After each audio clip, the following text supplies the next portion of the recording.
Good morning, Your Excellencies, Ambassador, Mayor. It's a pleasure to have you here today in this fresh morning in the annual Nordic Baltic Business Forum.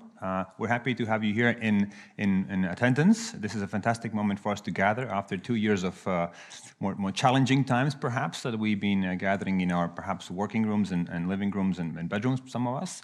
And it's happy to see all of you are joining us online. We have a hybrid event. Most of the events these days are hybrid events. They're broadcast, so we can join from our remote working places, wherever those be. So again, it's fantastic to see you all here with a fantastic attendance. We have a fantastic program for today. Our focus today for annual Nordic Business Forum is sustainability and innovation in real estate and construction industry. Why that?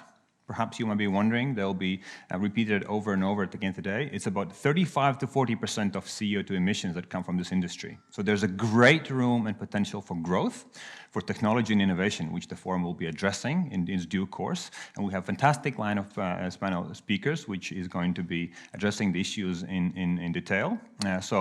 In short, we'll be addressing sustainability, we'll be addressing environmental issues, yet we'll be looking at that from business perspective. We'd like to go ahead and make sure that we're not losing the edge in our markets, both regional and global as well, yet doing what we have to do for our children and kids and future of us in the cities and regions that we have here.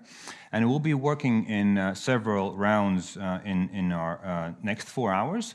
We'll have fantastic welcome remarks by organizers and partners of this Baltic Nordic Forum. Will be followed by 3 sort of framework stories that will set the agenda until 11.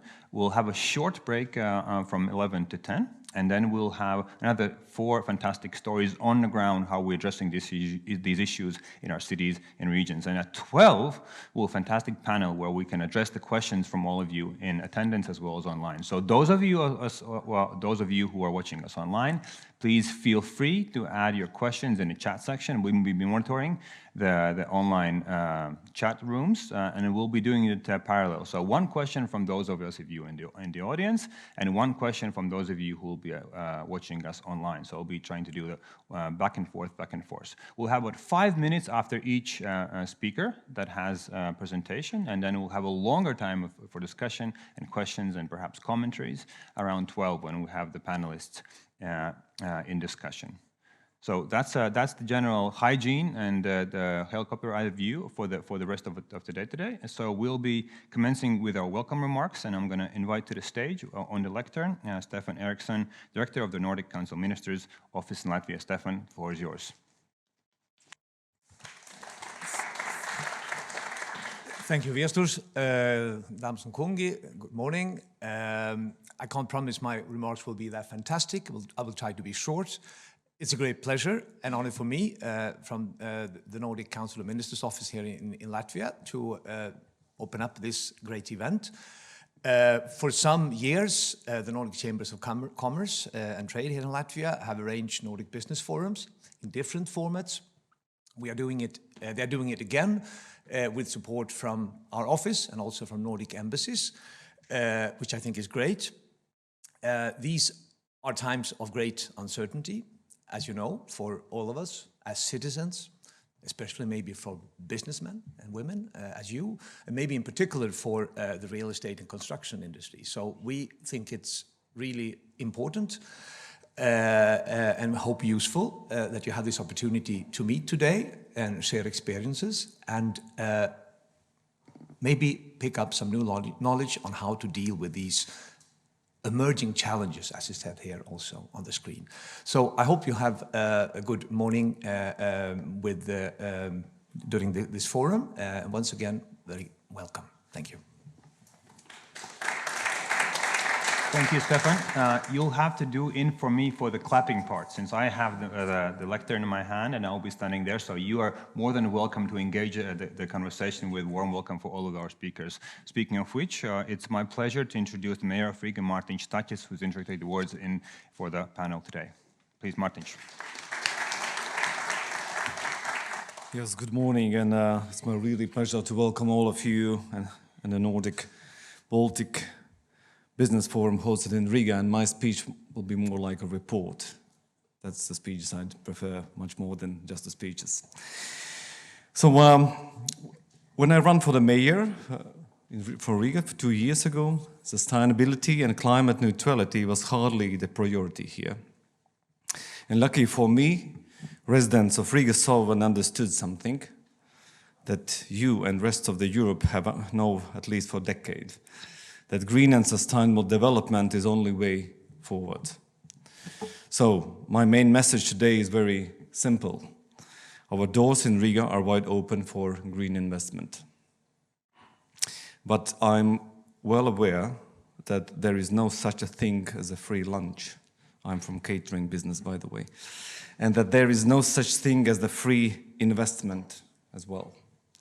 So today, let me tell you about what Riga is willing to pay to make this investment happen. So let me start with the business environment.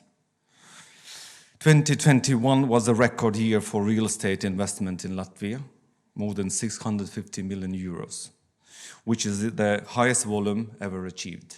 And 80% of that investment went to Riga. But we will not stop there. So one of my first initiatives as a mayor was to establish a new investment agency to improve our dialogue with investors. We now have a team, about 30 people, whose main job is to be your eyes and ears in the city, as well as mine. And furthermore, Riga is implementing policies to facilitate green investment. We have introduced green corridors to fast-track construction permits of the large and sustainable investment projects. And on the national level, we passed a new rental law to make investment in real estate properties more attractive. And one of the city level, we have changed our real estate tax policies to create a new infrastructure support fund, making it cheaper to build new apartment, office and factory buildings. And we will change our property tax policy, especially for the sustainable buildings starting from the next year. Secondly, let's discuss connectivity and transportation. So our location has always made Riga as a perfect hub for international business. Riga has the largest airport in Baltics with up to 100 direct flight destinations, as well as one of the largest cargo and passenger ports. But we are not stopping there. Rail Baltic high-speed train, which come in 2026, will make Riga even more integrated into the transportation logistic network of the EU. And together with the project, Riga is working on 40 traffic infrastructure projects to improve conditions along the new railway track. And we are actively building several large-scale infrastructure projects that will make it easier for heavy traffic to circumvent the city center and improve overall traffic effectiveness. And sorry for the traffic jams. And thirdly, the green initiatives. We know that having a good location is not enough to drive investment in real estate. Office and apartment buildings need talented professionals who want to live and work there. And talented professionals want a green and livable urban environment. So we are not stopping with the new ways, with the way the Riga is right now. We're developing new concepts of the low emission zone in the city center, which will make it more greener and livable for our residents. Resilience and Recovery Fund funding for Riga will allow us to build green mobility points, improve tram lines, and create new metro bus line. And last month, Riga approved the new electric buses, which will help to improve our public transport and air quality in the city. And just last week, it was announced that Riga will be one of the 100 cities in Europe aiming to achieve climate neutrality by 2030. This mission by the European Commission is in line with our ambitions, and it will open the new opportunities for our city to make hundreds of millions in additional green investments. But as with any lunch, I also know that there is no such a thing as a free conference. So I would like to extend a sincere gratitude to the organizers of this event, the 4 Nordic Chambers of Commerce in Latvia, Nordic Council of Minister Office in Latvia, and Nordic Embassies in Latvia. Thank you so much for organizing this event. And the largest proportion of foreign investment in Riga has always come from the Nordic countries. The strategic partnership will always be a priority for me and the city. So once again, a very warm welcome to Riga, and I look forward to seeing you in the offices of our new investment agency. Here is a contact person, by the way. Thank you so much.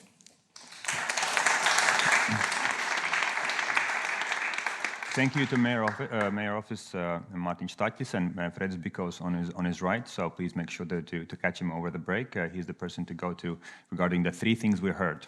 So green corridor for investment in construction, tax policies regarding the green investment, and public funding is going to come to Europe with initiatives we just heard from both Rail Baltic, Metrobus, as well as the 100 Cities initiative, which is congratulate you again. It's a fantastic initiative. Happy to see that Riga is joining the family of 100 cities in Europe. So that's, I think, a fantastic next 8 years for City of Riga. Again, 80% of the funding and construction is going to happen in Riga. And I would say that's not just Riga, but the metropolitan area. And as you have noticed, regions and cities across the Baltics are changing the way they speak about themselves, since we know that people may live in one area but work in other areas, so we speak about metropolitan areas. And I would like to see the conversation today, same about Tallinn and Helsinki and Stockholm. We speak about metropolitan areas because they are much more reflective of what's happening on the ground for both offices and lives and inhabitants. So this is the welcome part of our Nordic Forum component, and we're going to jump into the three fantastic presentations, which I think will set the scene for the conversation which is to follow from 10 and onwards. So without further ado, let me introduce Andris Stas, advisor to Council of Bank of Latvia, regarding the outlook, what's ahead of Latvia. Again, obviously in all the events we just mentioned by Mayor, and which we've all been facing for the last couple of months. So Andris Stas, the floor is yours.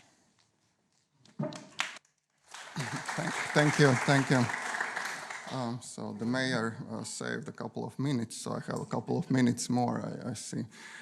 So the usual disclaimers apply. I speak for myself and do not necessarily represent any kind of institutional view, so that's important just to keep things safe. So my topic, I hope we can have the presentation on the screen.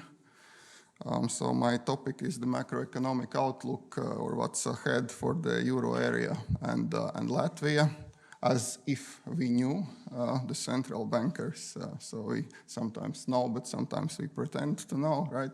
But on a more serious note, I want to start actually with something somewhat different. As it says here, first things first. I have a couple of comments on geopolitics, which I think are very important, because even if you're an economist looking at economics, the economy, making forecasts, you cannot do a reasonable job if you ignore the geopolitical background and the geopolitical realities. So I have three messages for you from the area of geopolitics. And the first, excuse the banality of this, but I think it's important to remind in particular some people who are not from Latvia about the North Atlantic Treaty and the Article 5, which starts, as you see there in bold, which says that the parties agree that an armed attack against one or more of them in Europe or North America shall be considered an attack against them all.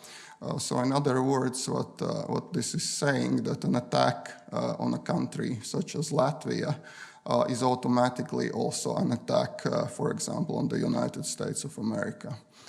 So it would be completely insane to launch such an attack. And that makes me believe that we are not the next. So whenever you hear the statement, well, the Baltic States are the next, no, it's bullshit. We are not the next, with all respect to certain people who are repeating this claim. So that's the first message. We are not the next. The second message is to people who have this idea, this also very interesting idea. I'm sorry to ridicule now a bit my fellow analysts, but that the problem is the leadership in Russia, and when the current leadership, one way or another, is out, by way of natural causes or in a somewhat different manner, then things will improve dramatically, and there will be reconciliation with the West, and things will be, if not entirely as they were, then kind of new normal. I think nothing could be further from the truth. I think that even after the leadership change, Russia still will be pretty much the same. So it will still have, the elite will still have tremendous reason to keep the extractive institutions that are obviously there, both political and economic in Russia, to keep them in place and keep enriching themselves. And as a side effect of that, Russia will be pretty much the way it is today. And as Acemoglu and Robinson have taught us a decade ago, so there is this vicious circle that the extractive political and economic institutions, they kind of keep reinforcing themselves, and it's not about one man at the top, it's about the institutions. As long as the institutions don't change, Russia will not fundamentally change. So my second message to you is it's for the long run. We are in for the long run.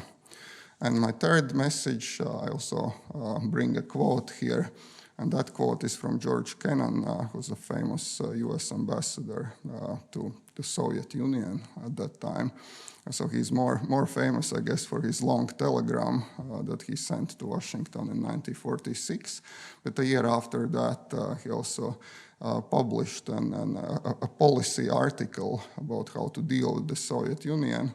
And the key words there were containment, which were repeated several times. So if you face a thing that you cannot change, that you know that will be there for the long run, so the only thing you can reasonably do, in particular now, okay, taking into account that that's a nuclear power, so you can contain it whenever it kind of ventures out beyond its territories, that I try to push it back in, so contain it.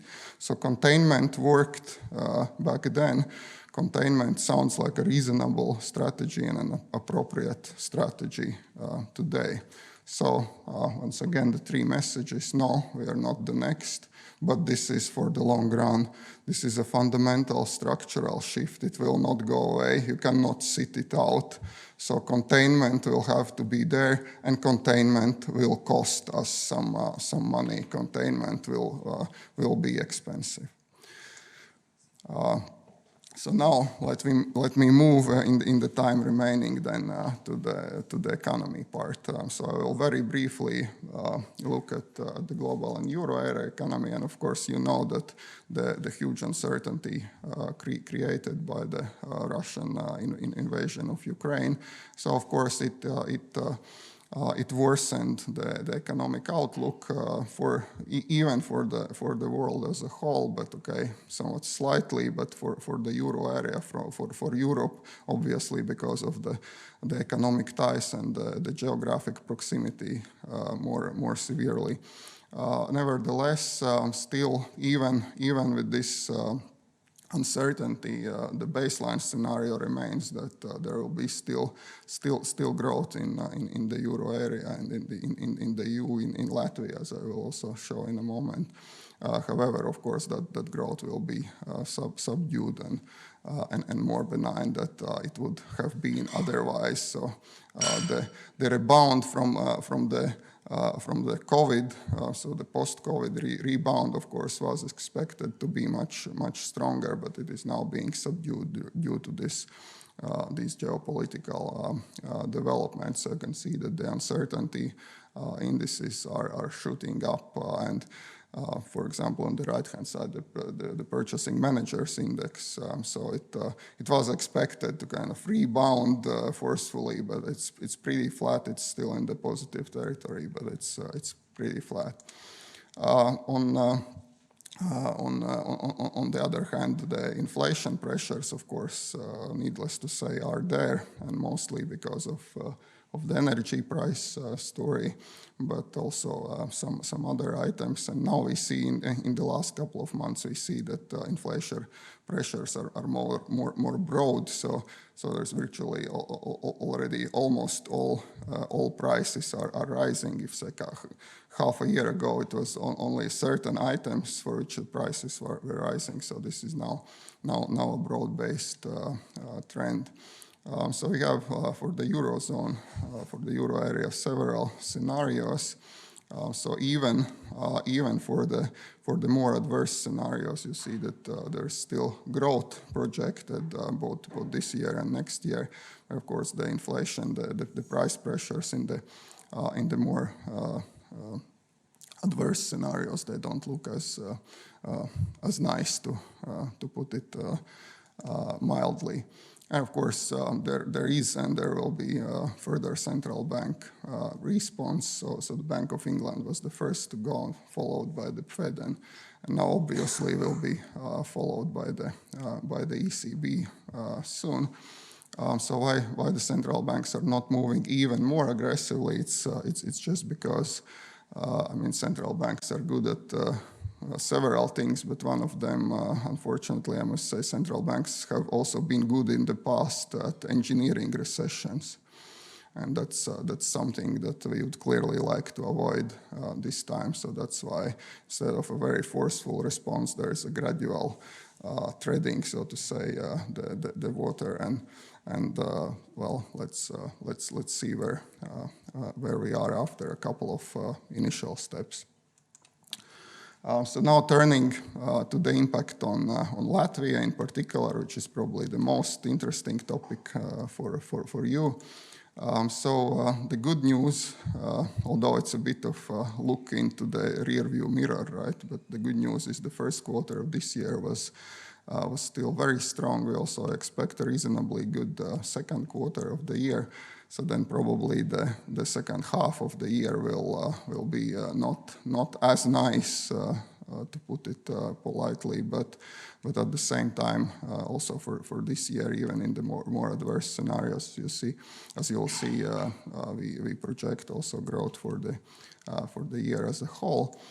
So speaking about the impact of the Russian aggression on Ukraine, on the economy of Latvia in particular, we can see four main channels. So first is exports.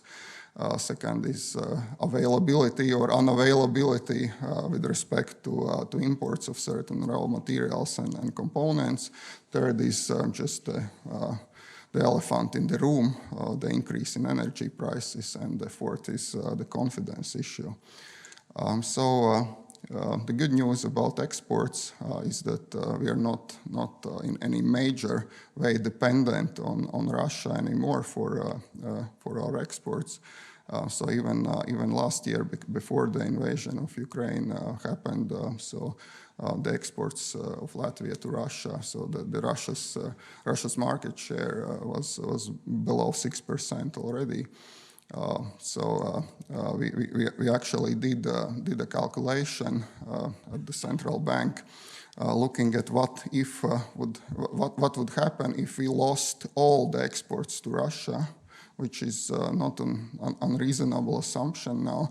And at the same time, our exporters would be able to divert only half of that to other markets, and half would be lost permanently. So then, according to our calculations, the 3-year cumulative impact on the economy would be within 2%. So it's not peanuts, but it's nothing. It's nothing also terribly decisive either. So it's still an impact, but it's manageable.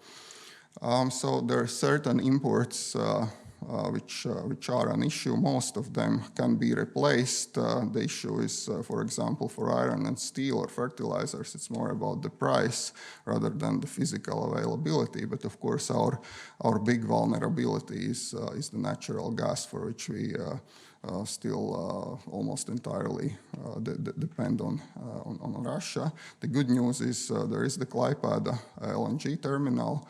The other good news is there is the Paldiski terminal in making, but with I mean, a bit of caution. I would perhaps say that still there is a risk, even despite all these developments, that next winter might be a bit tough, to put it politely, and I would not perhaps exclude a certain degree of gas rationing next winter in the worst case scenario. Then about the price rise, of course you see the inflation rate also in Latvia. This is also largely imported, largely caused by the energy and food prices, so global and regional developments.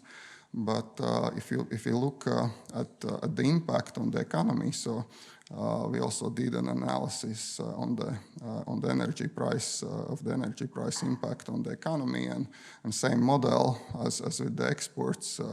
So if the energy prices stay at their current levels or even rise somewhat further, so depending on the scenario assumptions, so again did the modeling, and our models show that the 3-year cumulative impact on the economy would be within the range of 2-3%. So a bit more severe than the export scenario. I mean, losing the exports to Russia, but again, on its own, nothing decisive, nothing that on its own could push the economy into the recession. Obviously, the inflation forecasts, they depend very significantly on the oil price and natural gas price scenarios. So clearly, this is our March forecast still. That's the latest official forecast that we have public. But for that forecast, clearly, the risks for the inflation outlook are now to the upside. And finally, about the sentiment. So yes, there is this confidence question, and that's why I started my presentation with reminding everybody of the North Atlantic Treaty and its Article 5. And of course, it's obvious that in times of uncertainty like these, investors tend to hold back investment decisions and postpone them. But I think this is a temporary phenomenon, and my comparison here is with South Korea. So there is this country, South Korea, and there is this flourishing city of Seoul, which is just 50 kilometers from the North Korean border, and we know what North Korea does from time to time. Yes, but that hasn't prevented South Korea from being a successful country, attracting a lot of investment, and that hasn't prevented Seoul from being a flourishing city. So I don't see any reason why even after the latest developments, Riga, or for that matter Tallinn, or even Vilnius, which is 40 kilometers from Belarus border, why they shouldn't be flourishing and successful cities. To sum this up, I think even despite these risks for the economy and the clear impact also of the energy price rise, I think the risks to the outlook, the revised outlook, are balanced. Actually, there are also some upside risks. For example, our exporters taking certain niches that are freed up either because exports from Russia are not there anymore, or because exports also from Ukraine are not possible because of the war. So I think this is clearly an upside risk, something that our nimble exporters can use and will use, and that's clearly something that's not yet, so to say, in the forecast. So that's clearly what we call upside risk. And also the refugee story, with all the human suffering that is there. I think if you look cynically as an economist, economics is the dismal science, right? So it can be a bit cynical and analytical, but if you do that, so you see that there are government support measures, so there is extra consumption coming coming in. And also some of those refugees already successfully integrate in the labor market, in the job market, so that of course also benefits the economy. So that's another upside risk, which is, so to say, not there in the baseline forecast. So I think broadly speaking, even despite all the energy price pressures and losing certainly a large part of the exports to Russia, I think the risks to the outlook, if the risks to the inflation outlook are clearly on the upside, so the risks to the economic outlook, so the economic growth outlook, they're much more balanced. So that's basically what I wanted to tell you. I hope there's still time for a question or two. Thank you. Thank you, Mr. Trust.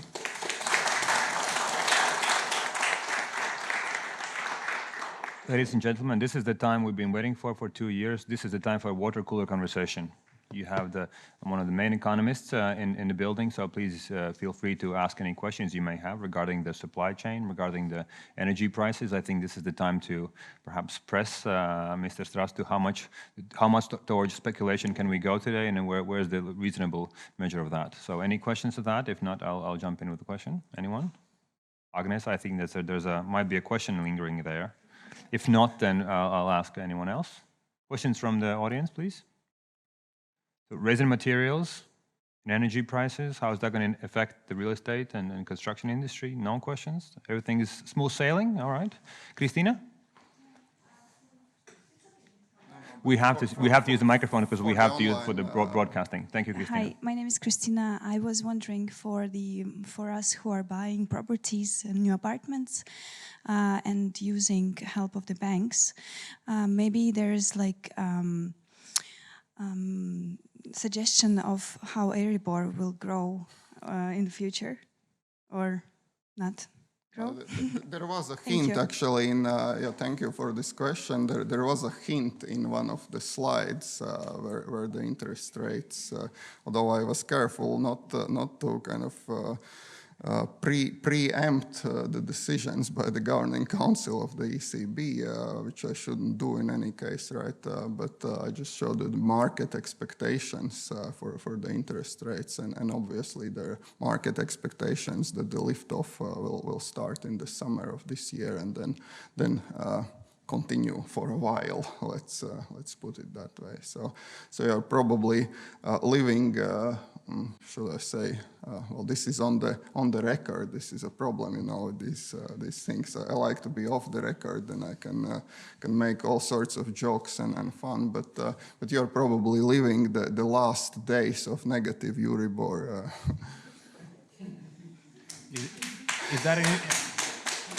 Is that an invitation, perhaps, of some sorts, or shall we not go that far? No, on the record, we cannot go that far.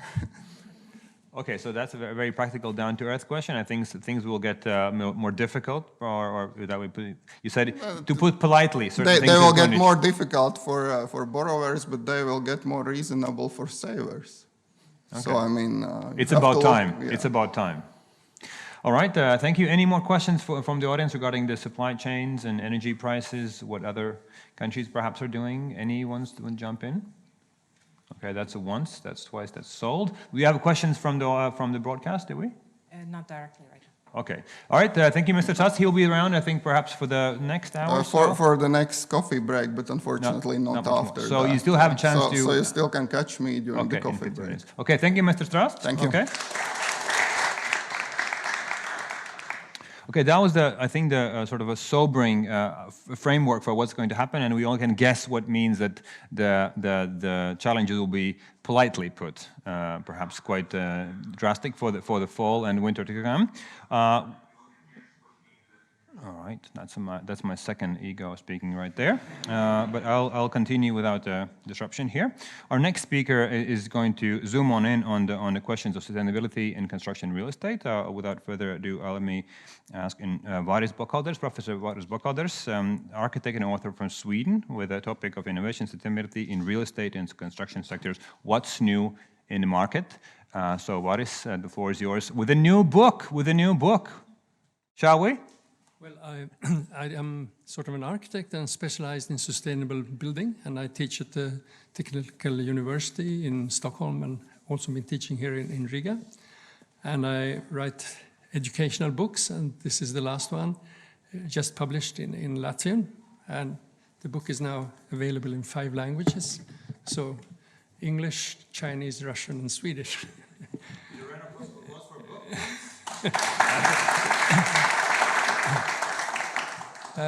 And I will try to give sort of an overview of what's happening in the building sector. So please, slide. Well, I think one of the main things to understand is that the way we are living today and the society as it is built today is going to change. We are talking about the ecological footprint. And if you count on this, you can see that if everybody would live like they live in Sweden, we would need 4 planets, but we only have 1 planet. So that's why sustainability and sustainable buildings are so important.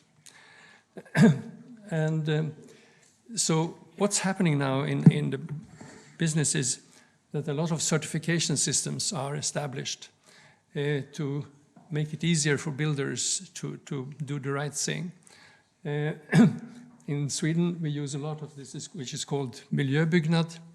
The next one there, LETS, is used in America, and BREEAM is used in England. So these are systems where you sort of can understand how to do things the right way. Okay, and that's about buildings. And lower down, you'll see that there are also certification systems about materials, because buildings are made of materials, and materials use different amount of energy in production and so on. And there's also the question of chemical in the materials. It's not to build energy efficient houses, you also have to build healthy houses. One of the biggest problems, of course, is existing buildings, because existing buildings were built in a time when energy was very cheap and you could use a lot of fossil fuels. And this is one example of a building before and after renovation. So there's a big movement to make old houses more energy efficient. And there's a lot of progress going on about that in Sweden. And as you see there, many buildings use about 200 kilowatt hours per square meter a year for heating. And after renovation, you can get down to about 50. So it's sort of, you can make them 4 times better. And one of the things you can use is the thermal cameras, where you can see where are the weak points of old houses. And that's where you have to go in and make your measures. And I think this is quite interesting to see that the new technology can make houses about 4 times better than the old houses. And it's about lighting, it's about the equipment, it's about hot water, ventilation, and heating. So there are many things, of course. Building is a complex thing, so you have to understand the holistic view of it. And so a lot of is studied within energy efficiency. Where do the energy getting lost, and where is the energy coming into the buildings from the use of electric equipment, from the sun, from the people, and of course it's going out through the insulation. So insulating houses better and using smart windows is another important thing. And this is how an energy efficient building can look like.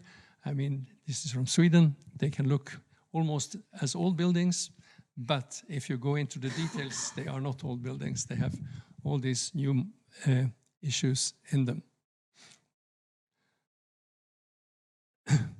The other thing that is happening is to look at the energy used in producing materials. And of course, the main point is to minimize CO2 emissions. And the big thing there is, of course, that the materials that use most energy also emit more CO2. And the most interesting are metals, because using much metals, of course, uses a lot of energy. But it's also about plastic materials, and it's about concrete and so on. But if you look at the other end, you have all the wooden materials, because wooden materials are storing carbon instead of using carbon. So we see a big movement now in Sweden where you go away from using concrete and metal to using more and more wooden buildings. And this is one of the biggest trends right now, is to use wood. And there's a lot of factories now all around Sweden who is working with massive wood elements. And there are different ways of doing it. You can glue it as laminated timbers. And you have to do quite different structures, elements in the buildings to get them well insulated, strong enough. And one other problem is the sound levels within the building between neighbors and so on. And there are also other new technologies now coming where you don't use glue, but you use dowels to cut pieces together. And of course, this doesn't only change the outlook of the buildings, but also the interior, because you can use wood interiorly. And there's a lot of innovation now going on in this aspect. And also, what you do is you produce elements. You don't just use wood, but you use these elements made in factories, and these buildings can actually then be built very fast. But it's not only about the construction of the buildings, it's also about the insulation of the buildings. And there's also been a lot of invention going on to different kind of wood fiber insulations, because it's also made of wood. It means it stores carbon, and it insulates just as well as other insulation materials. And you have loose insulation, you have insulation boards, you have soft boards and hard boards, and you can put it in through pressure or like boards. And one interesting thing, I think, is that there are also appearing now insulation of hemp fiber. And I know that hemp has been a Latvian thing. And it's interesting, in Sweden, we don't have any hemp farming. But so we have to import the hemp insulation from Germany or Finland.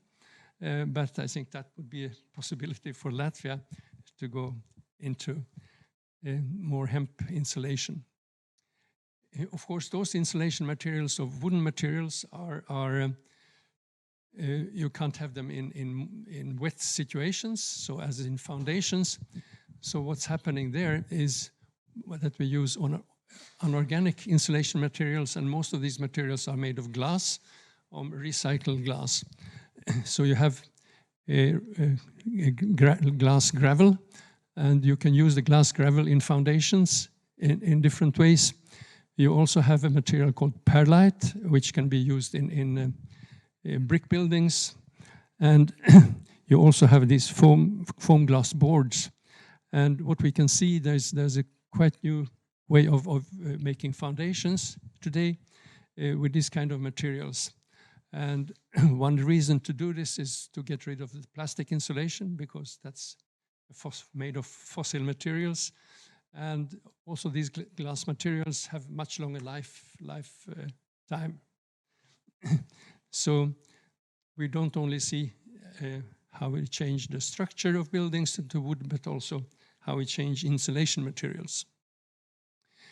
Of course, when you work with buildings, you have dry areas and wet areas. And of course, the wet areas you have to construct in another way. And that's also where a lot of things is happening now, to get rid of the floors that were quite complicated to make. So this you have ready-made bathroom floors of glass fiber board, like you build boats. So in these there is heating included and sewage systems. And you also try to get away from all these chemical materials in walls. So you can use with glass walls, or you can also use these waterproof panels. And I think one very interesting is the FIBO panel, which is sort of made of wood, but it has a plastic surface. and it has a very intelligent invention with this click system, so it's very easy to get in place. And if you go south in Europe, in Italy and so, you can see a lot of ceramic floors in wet rooms. So that's also an area where you can make ready-made modules and just put it in place, because making a bathroom with all these different materials is quite time-consuming and usually includes a lot of chemicals that you don't want in your buildings. So we can see a lot of wooden buildings now going on in different sizes. And there are some cities in Sweden that has been pioneers. This is from Växjö, where they have a policy of building most of the multifamily buildings in wooden structures. This is in Skellefteå, where they also build high-rise buildings of wood. And both these cities have a sort of environmental policy to stimulate wood buildings. And you can also see it in private houses, how you can use it. And I think it's quite interesting also aesthetically to see the interiors with the wood and the thick walls, because if you have a thick wall, it makes only like almost like a sofa, which you can sit on. And you can also use in the facade. This is aspen shingle facades. So different wood species have different properties, and of course that is something that can be developed further if you are innovative.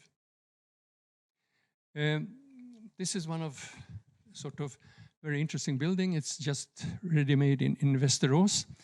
And what you see here is a wooden building, but where the roof is on photovoltaics.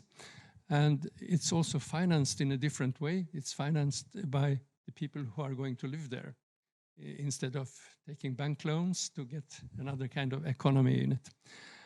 And this is a concept that is going to also move to other cities now, to Växjö and so.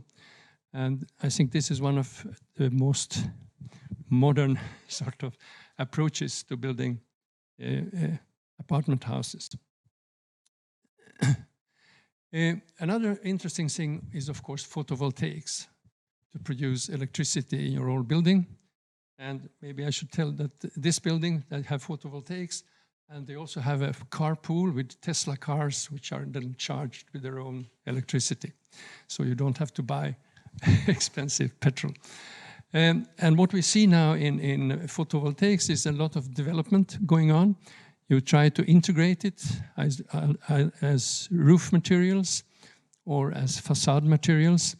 But this is still the old technology where you put the photovoltaic panels on top of an existing structure. But if you go further on, this is a house from Zurich in Switzerland. There they have materials that are the roof material and that are the facade material. And you can get it in different colors and different structures. So you can see a lot of very, very interesting development going on in photovoltaics.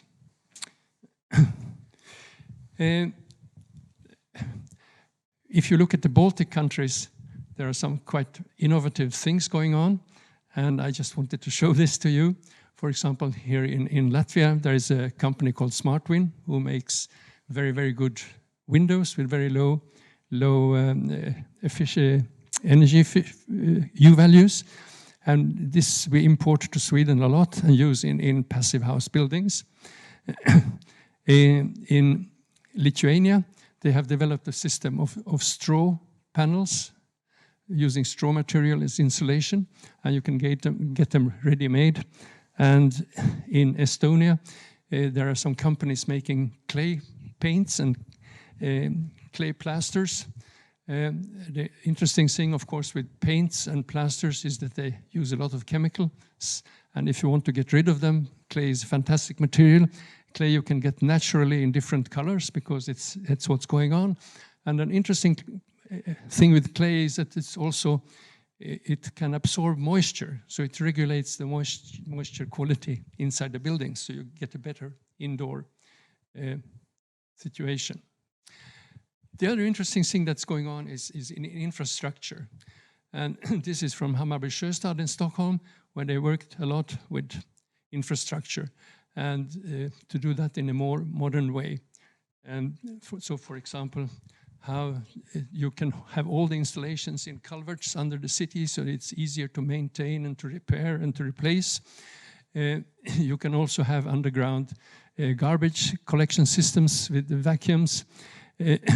Another interesting thing is the heat pumps now coming in, which can use the ground as a heat source or heat storage.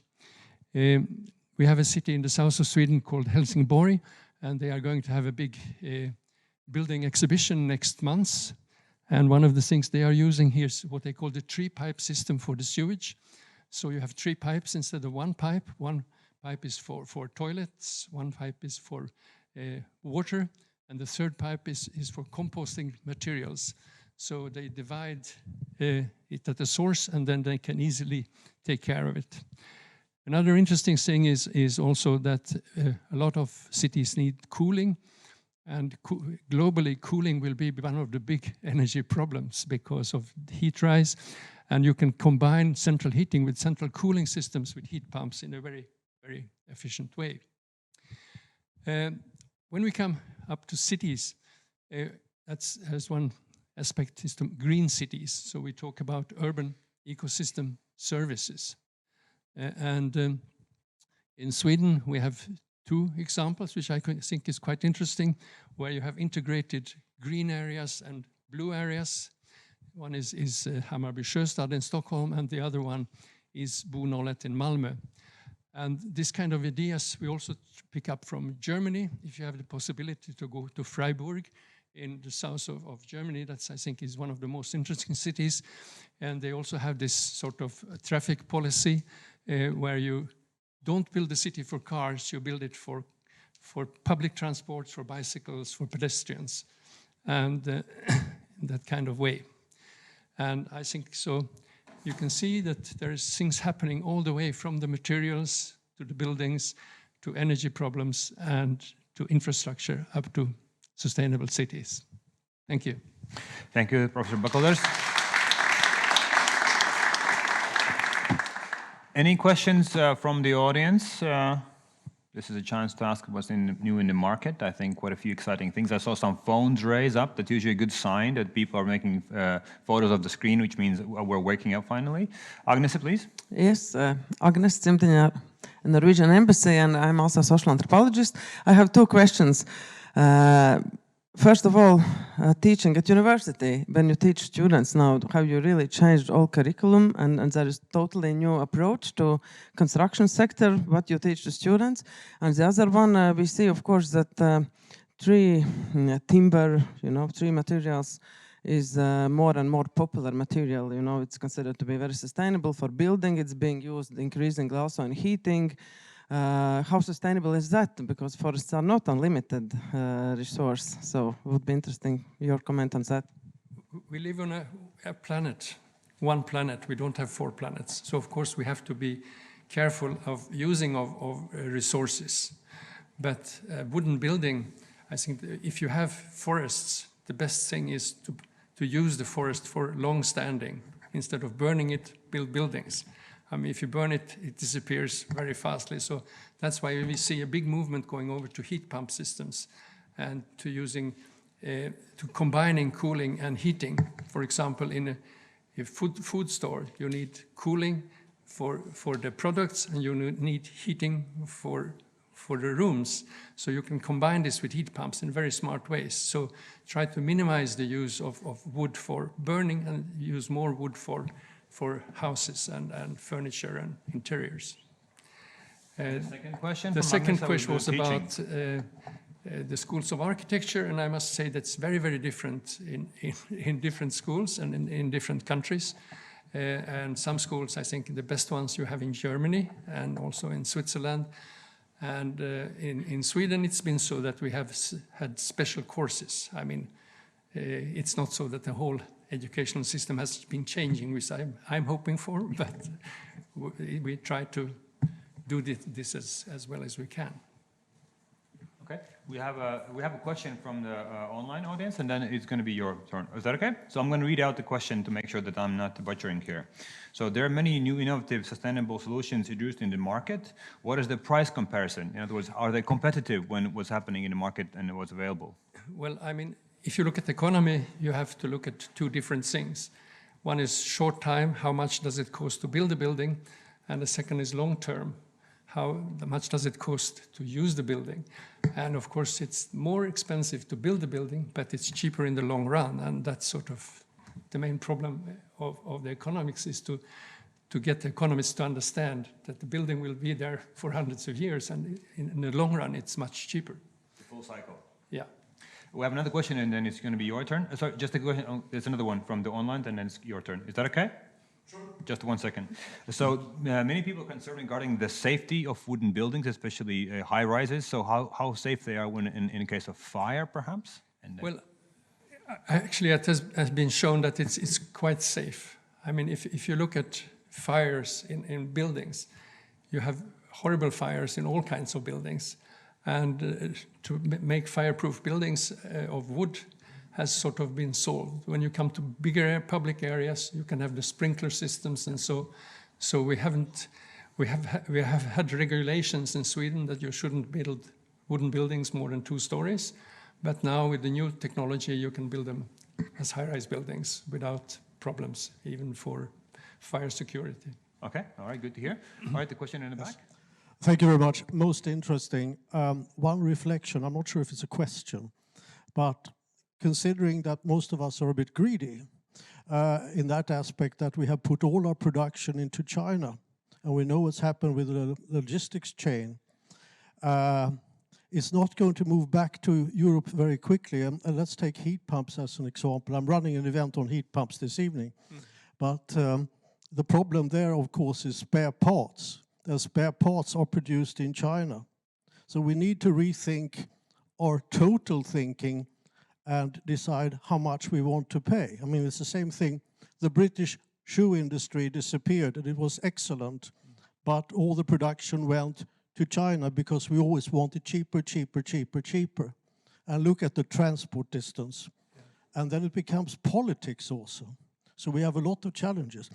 I don't know if you can comment, but anyway, I love the subject. Very interesting. Well, I think Ukraine is a very, very interesting example, because, you know, in Ukraine they grow a lot of wheat and they export it. And for example, Somalia, one of the countries in Africa, is completely dependent on Ukraine wheat, and they will starve to death because of this conflict. So I think also for safety reasons and to keep employment, it's very, very important to get more production in your own country or in Europe. And also, if you take in account the situation the workers have, for example, in the textile industries, the workers have a horrible situation, and they also use a lot of horrible chemical materials which destroy the nature.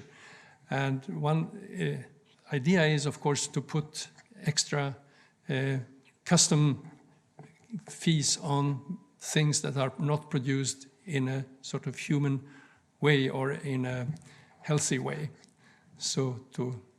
And that's also one of the things we are doing now in Sweden in some sectors. So I think you can't produce things in one way to get them cheaper if it's a horrible way for our planet.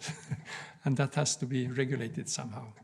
Okay, so diversification, I think, is the name of the game, and the full cycle to reflect in price ranges as well. All right, we'll have more questions to Professor Bockalders in our panel, so please store them until 12 when we'll have him on the panel, and until then, we're going to continue with the next. So thank you, Professor Bockalders, and the new book. All right, our next speaker is Robert Wangstad, CEO, Settler Properties, and founder of Net Zero Homes Sweden, with the topic of how EU's taxonomy will affect Latvia's construction industry. Quite challenging topic ahead. Robert, the floor is yours. Thank you very much. Yes, very much challenging topic, I think. And let's see if I can get my presentation up there. All right, so Net Zero Homes. Yeah, I got a pretty challenging topics and a number of questions that are of course, for me, coming from Sweden, hard to address in the situation in Latvia. But I'm going to do it like this. I will address it by explaining how I see the Swedish way of going sustainable and the consequences of the EU taxonomy and also the consequences of the whole Green Deal. So I will take you through like Swedish way of looking and the consequences of for the Latvian industry. So a bit about a bit short about me. Robert Wangsta. I've been in the construction real estate industry for 20 plus years. Before that, I spent about 10 years in telecom industry, and I've been with bigger real estate company, and during the last 10 years, I would say, I've been within smaller companies where we developed our own building system. And since about 3 years ago, the focus has been on trying to reach net zero when building new buildings. And why is that? Why even go that way? Because this is a very traditional and like slow old industry. So changing this industry is very difficult. But we decided to do it because we have to. Today I work for a new company called Settler Properties, and we have a concept we call net zero homes. So I will run you a bit through that as well. Well, okay, so why did we even go trying to target net zero? It's a bit funny because, or funny, it's sad, it's actually, we talk a lot about the 1.5 degree objective as it was an objective, which is not, it's a worst case scenario. We don't want to go there. We want to do less. And as the time goes by, I mean, we had 2 years of pandemic, taking away 2 years, and then now we have the Ukraine war we're focusing on, and the time goes by, and we are starting to miss the target, or miss this worst, or reaching this worst case scenario. If we've started this 2004, we could have had a quite smooth transition, you know, slowly adapting our society into this new situation. But for every year that goes, it becomes tougher and tougher for us to reach this 1.5% maximum target. So at the moment, we have reached a point where we need to, we will start to see drastic measures coming from the Europe and from each city, each country. Legislation and also financial impact. As mentioned before, 35%, I mean, we are in an industry that really contribute to the CO2 emissions. 35% in EU, 20% in Sweden. So Sweden is a bit less, but still there's a lot. So if you're going to focus somewhere, it is in this industry. And to make this simple, I've tried to explain how this all fits together, starting high level. So if we look on the top here, we have the global ambitions, UN 17 Sustainable Development Goals, sometimes called Agenda 2030. It's fluffy, it's hard to understand. I mean, it's about taking away poverty, it's about, of course, making sustainable buildings, it's high level. Then we have the annual meetings, and one of the more famous ones, the COP, you know, COP26 was the last one, COP15 was the one in Paris, when we all hold hands. You saw that picture. Now we know what we're gonna do. And you know what we're gonna do? We're gonna reduce the carbon emissions with 50% to 2030. That's in 7.5 years. And then we're gonna take it away to 2050. Everyone agreed. Hooray. So that's what we do on that level. Agree, sharing, saying we're really great, we know what we're gonna do. Okay, so bring it down to European level. Europe have found their way of interpretation of the 17 Sustainable Development Goals. That is the Green Deal, is one part of it. So the Green Deal specifies exactly how Europe is going to do this. And next level then, we've got the EU taxonomy coming. EU taxonomy, simplified, it is basically helping the financial institutions to compare apples with apples. So instead of having this greenwashing situation where you have Volkswagen or you have British Petroleum scoring super high on their green, like being green, and that is not the case, they decided to implement this as a tool to be able to compare them. Okay, so far that's good. I mean, we're still up in the air a bit. And then we get down to the next level, which is Sweden. Okay, what does this mean for the construction industry in Sweden? Two things on the corporate level, which is the one down there on the left, and then on the financial investment level. ESG reporting. Annual reportings, all big companies need to do an annual report.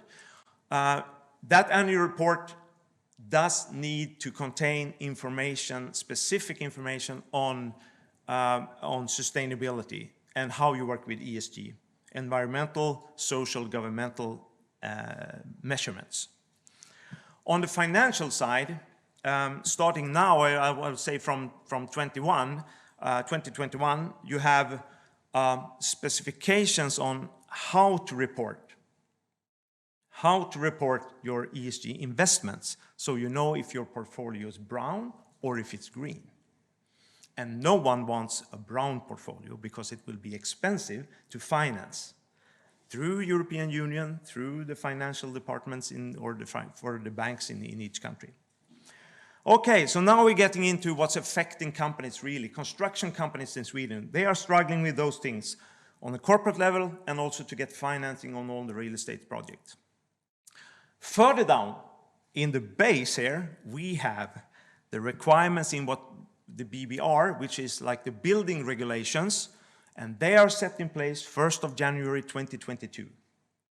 And I will come into that a bit. I will explain a bit more about those three in the bottom here. Okay, so let's start with the corporate side. The EU Directive on Non-Financial Reporting from 2021. It is this AAA, Annual Accounts Act. And it says that reports due in 2023 should also cover all environmental objectives in the taxonomy regulation. That is from 2023. A majority of all the big companies are already doing this, but they will start asking you, of course, exporting to Sweden, give me specification on carbon emissions. Give me specification on your products, otherwise you will not be able to sell to Sweden. Sustainability factors here is the first step, because it will be tighter and tighter, and it will be more and more definitions on how much you can emit. Okay, so that's the financial side. If you look at that's the corporate side. If you look at the financial side, then there are new rules for banks and investment companies or financing companies since the beginning of March 2021, and it's the US taxonomy. And what does it mean? Well, it's a framework for green bonds, for example. It's a governmental guarantee for ESG investments. It's new legislations on investments. So it's a lot of things happening there on the bank side, on the financial side, that will affect each and every project that we're running. I skipped that one. And then if we come down to the climate declaration, what is required by law for Swedish company. So we have the institution which is Boverket, the Swedish National Board of Housing, Building and Planning. And they have this new act on climate declaration for buildings under construction, and it has started to apply from 1st of January 2022. This means that for each building that is built in Sweden, new building, you must report information on raw materials. What materials have you included?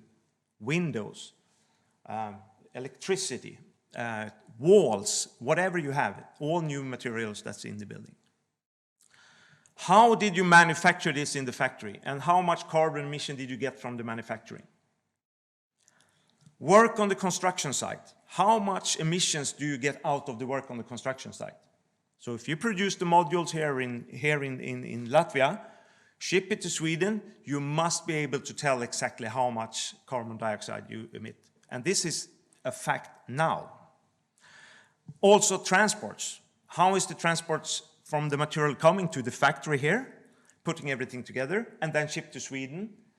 So all information on the transport. And this is important to get a final clearance according to the Planning and Building Act. And what does that mean? Well, you cannot move into the building, you cannot get a cheaper loan to the building unless you have reported this. But then you all say, fine, reporting is one thing because you can report anything you want. Isn't that right?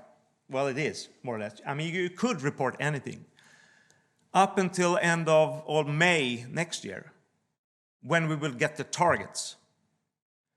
So by that, it's not just okay just to report, but you must reach a certain level. And they're investigating at the moment, how much carbon emissions can you have?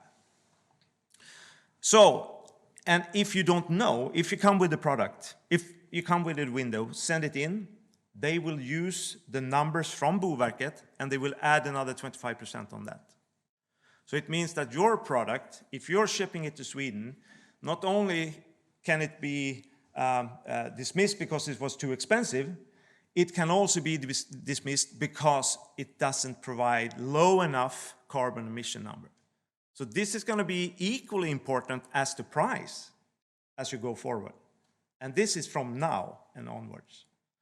So a super important area to you, for all of you wanting to export not only to Sweden, I would say the whole Europe, to focus on from now and onwards.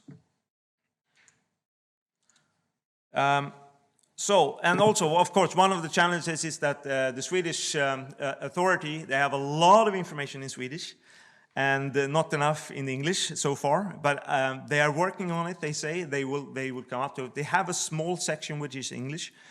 So I have a number of links that we can send out also with other areas where you can find more information on this, or contact me and I'll guide you the right way. So what are we talking about? Well, a building consists of things from materials, and I'm sorry for I put EDPs instead of EPDs, electronical environmental protocol declarations. Okay, so every product needs to have an EPD declaring the chemical content, because that has been one of the issues before.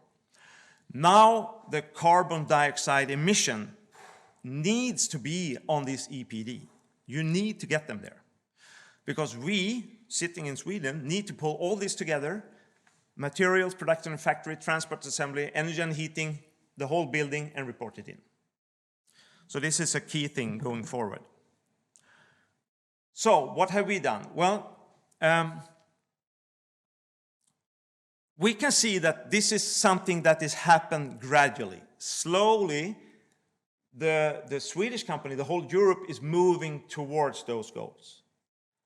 We are saying, looking at the whole situation in the world and the whole situation on how slowly this goes, that we must act faster. So that's why we decided to invest in this concept we call net zero homes. And it is more or less a system of reducing carbon emissions by selecting the right materials, because it's a lot about selecting materials. It's about finding a production methods, and industrial production is a key thing, not doing it on site. Looking at transports, making sure that you're intelligent in selecting what kind of transport you use. Try to use electrical transports as much as possible. Go away from fossil fuel. Energy and heating, both during production, but very important, select the heating for the housing when it stands there, because it will stand for 150, 100, 150, 200 years. So heating system and prepare for something as the house is standing there. And I heard some questions before on how expensive is it to do this? Well, everything has a cost, as you know. And our calculation so far is that we can reduce about 80% of the emissions, and the cost will be about 3 to 4% higher. The last 20%, that will be super expensive as it is today. then we need your innovation, that we need a lot of new innovation, new materials to come on board. But today, we can reduce 80%. And one of the most important things is go away from concrete, for example, in the foundation or in the construction, and go to wood. By that, you reduce 38%, like that. So it's quite easy to do those decisions in an early stage. So my question to you, probably, based on this, is how ready are you for this? I know that many of you are already working with it, but are you really ready for this, and can you take the lead on it? Because it will be a competitive advantage for a number of years.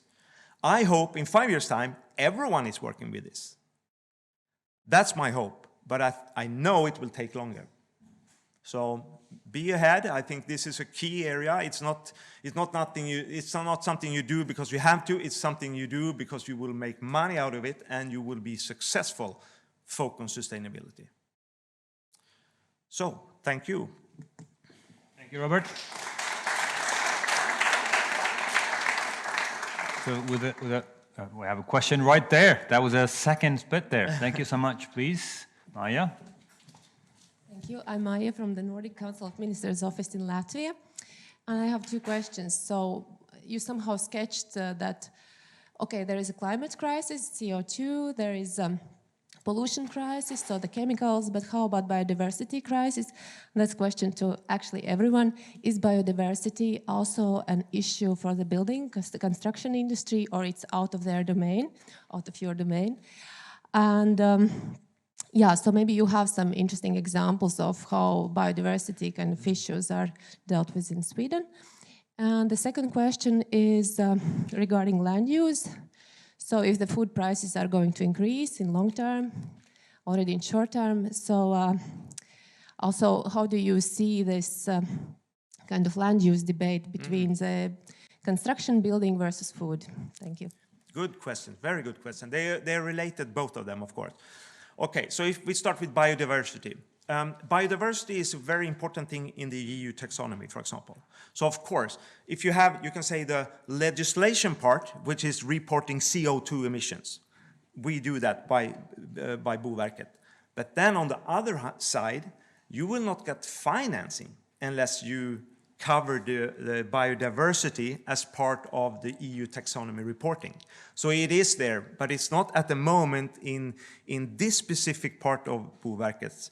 But then also to understand, when you build in Sweden, I mean, you have the authorities, like the governmental authorities, but there's a lot of power sitting in the municipality. So the municipality can sketch out and more or less request things like biodiversity, which is a very important topic at the moment. So that's answering probably partly the second question, because it's the municipality that is responsible for the planning of the land. How is the land used in the best way close to the citizens? And there is a very hard discussion going on at the moment about grabbing new land for buildings instead of building in cities, building a bit higher, a bit tighter, which is probably a better solution. And now this is going towards, or I should say, against the whole pandemic situation, because now people start to want to move out and not having people close to each other when we need to move closer to each other. So this is a bit of a trick that we need to figure out. How are we going to do this? How are we going to manage our will to be alone and away at the same time as we need to live closer to each other? So, yeah, interesting question. Thank you. I think we'll address those again in the panel as well. I think there are two components. One is the building component and one is the lifestyle component, where people choose to live. I think that's a different degree of focus we have to have. We do have a question from our broadcast and online viewers, so that's going to be a question to you, Robert. So now from your presentation, obviously from the EU and other institutions globally, there's a massive pressure to embrace the climate change mitigation activities in construction and real estate. But as we do know, there is a massive pressure. There's usually a counter pressure coming in as well. So what do you think might be perhaps the most unintended consequences of EU institutions pushing too hard for the market, real estate, and the citizens as well? Might there be some unintended consequences, people sort of revolting and saying... each trend will have like a counter trend. I mean, that's the situation. And of course, Swedes are known for taking things too far and follow trends very hard. It's enough to go to Stockholm and see the people and how they are dressed. Everyone look more or less the same. It's like we follow each other. And I think that is a risk, of course, that we take it too far. For you, it's very good. Look at Sweden, see how far we take it half, and you're fine. So I think that's probably something good. Okay, all right. On this fantastic note, we'll continue to press with challenging questions, Robert, in our panel in an hour's time. Oh, you have another question. So we have 2 more minutes until the break with coffee and refreshments at the back. So please go ahead and please introduce your name as well so we know who you are. I can't hear from here. Hi. I'm Igor. We do renovate buildings. So there were 2 speakers speaking about like wooden buildings, new wooden buildings, but the reality in Latvia is that majority of buildings are not wooden. And what can you tell about making the existing buildings, more sustainable? Maybe if we will insulate enough all buildings which have already been built in Riga, it will be better for the climate change and like all these goals. Okay, thank you, Igor. So Robert? Yeah, very good question. I think actually the biggest impact on climate we will have on the renovation of the existing buildings. I mean, that's just the biggest problem because the requirements on new building are very good already. As we could see, it's about 50% energy 50 kilowatt per square meter in a new building compared to 200 with an old one. So there you have on an energy efficient way that is super important. I think that is one of the most important things for Europe to really to do. So that is better insulation and energy efficient. So any help from the government on this side or EU should probably be very welcome. And I know there are a lot of programs ongoing and there will be even more coming during the coming years. So that's one side. The other side is that we have built a lot of things with concrete and we need to renovate with concrete. And concrete lets out a lot of carbon emissions. So the question will be, how can we renovate the existing buildings using some better form of concrete? And there are solutions now coming as a consequence of this, of course. For example, an American company called Biomason, which has a product which is biological cement instead of chemical cement. And by that, you have about 5% emission using that kind of product. It's a low-scale product at the moment, but it will scale up, and I think those kind of materials will be used in renovating and improving the existing existing properties. So, yes. Okay, so there's a way to go. So thank you, Robert. Thank you. Thank you, Professor Bokaldas and Professor Andris Strast as well. So Andris Strast, Professor Bokaldas, and Robert, thank you. Please use your time efficiently during the refreshment area and ask them questions if you have some. And we'll be back in about 9 minutes for our second part with Journey on the Ground. So 9 minutes for the refreshments. Thank you.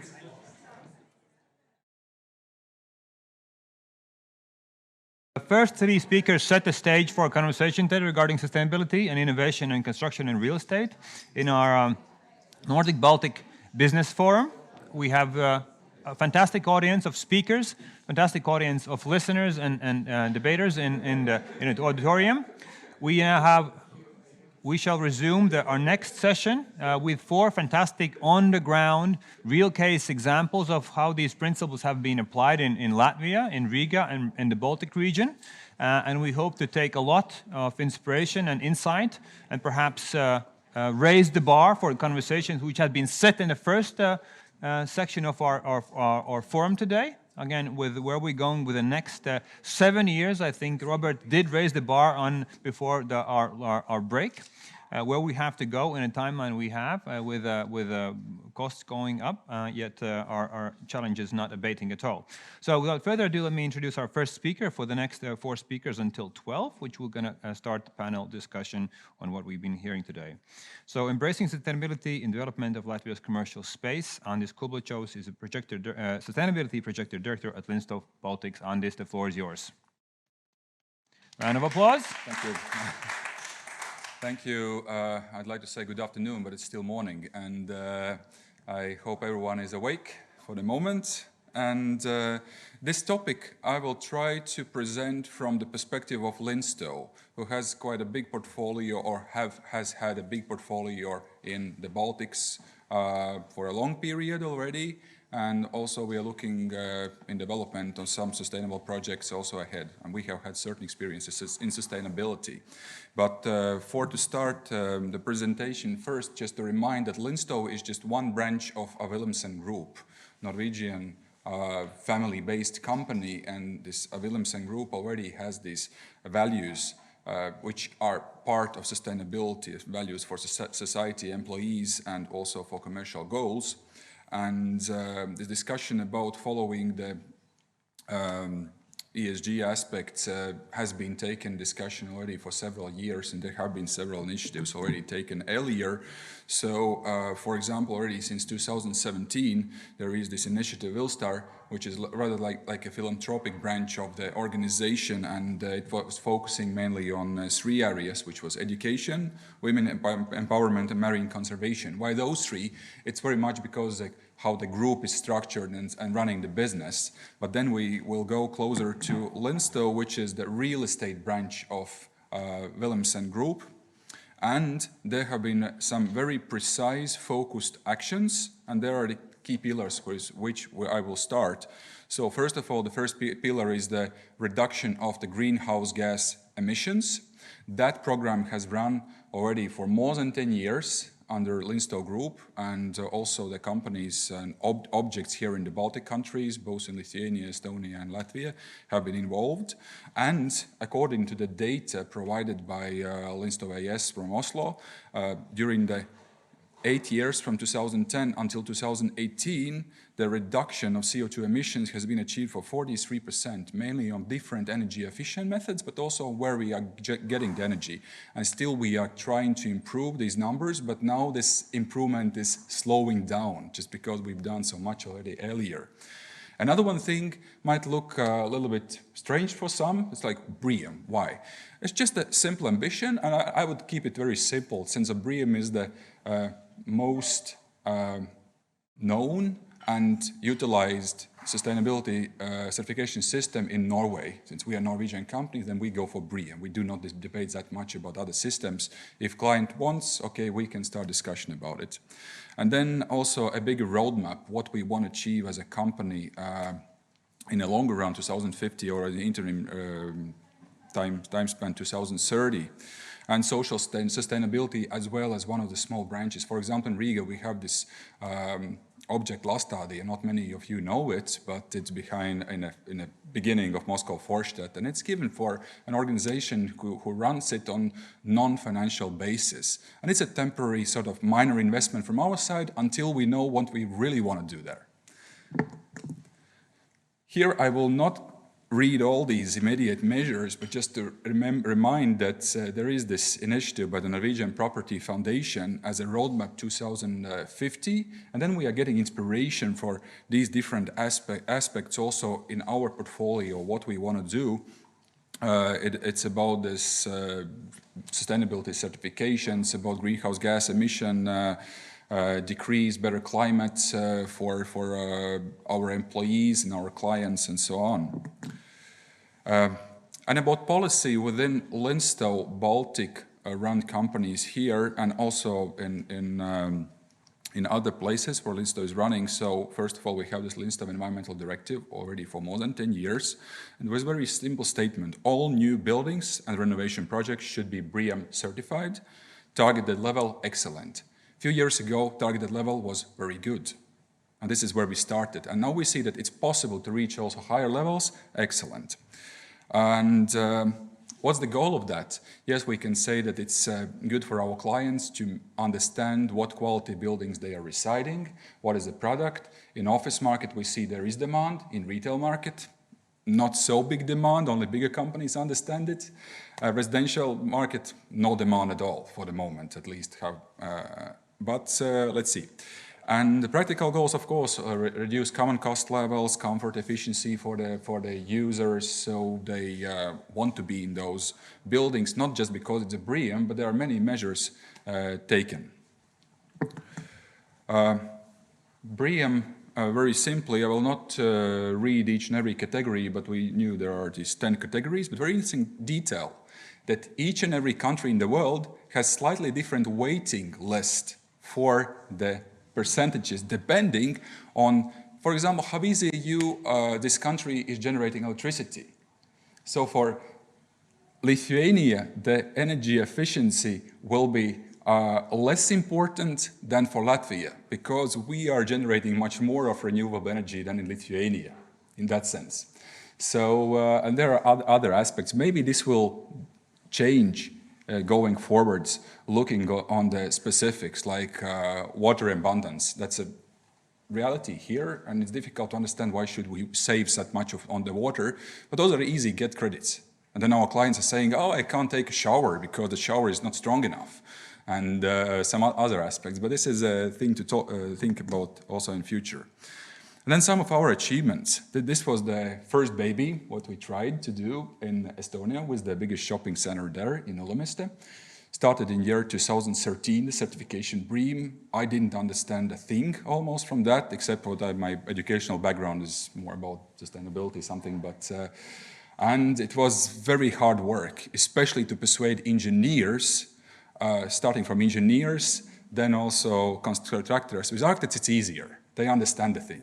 But then later, engineers start to respect it, that they need to deliver proofs, not only the calculations which were by the norms so far. And our target was very good. We did not reach it. You see, we are slightly below. We got 52.9%. We wanted to reach 55. But okay, that's life. We made some mistakes, just was not achievable and was not so commercially easy. But still, it was the first shopping center in the Baltics which received such a sustainability certificate, and we are continuing with that also in further expansion stages, and hopefully in a year or two we will have a BREEAM in use for the whole shopping center complex, not only for the part of it.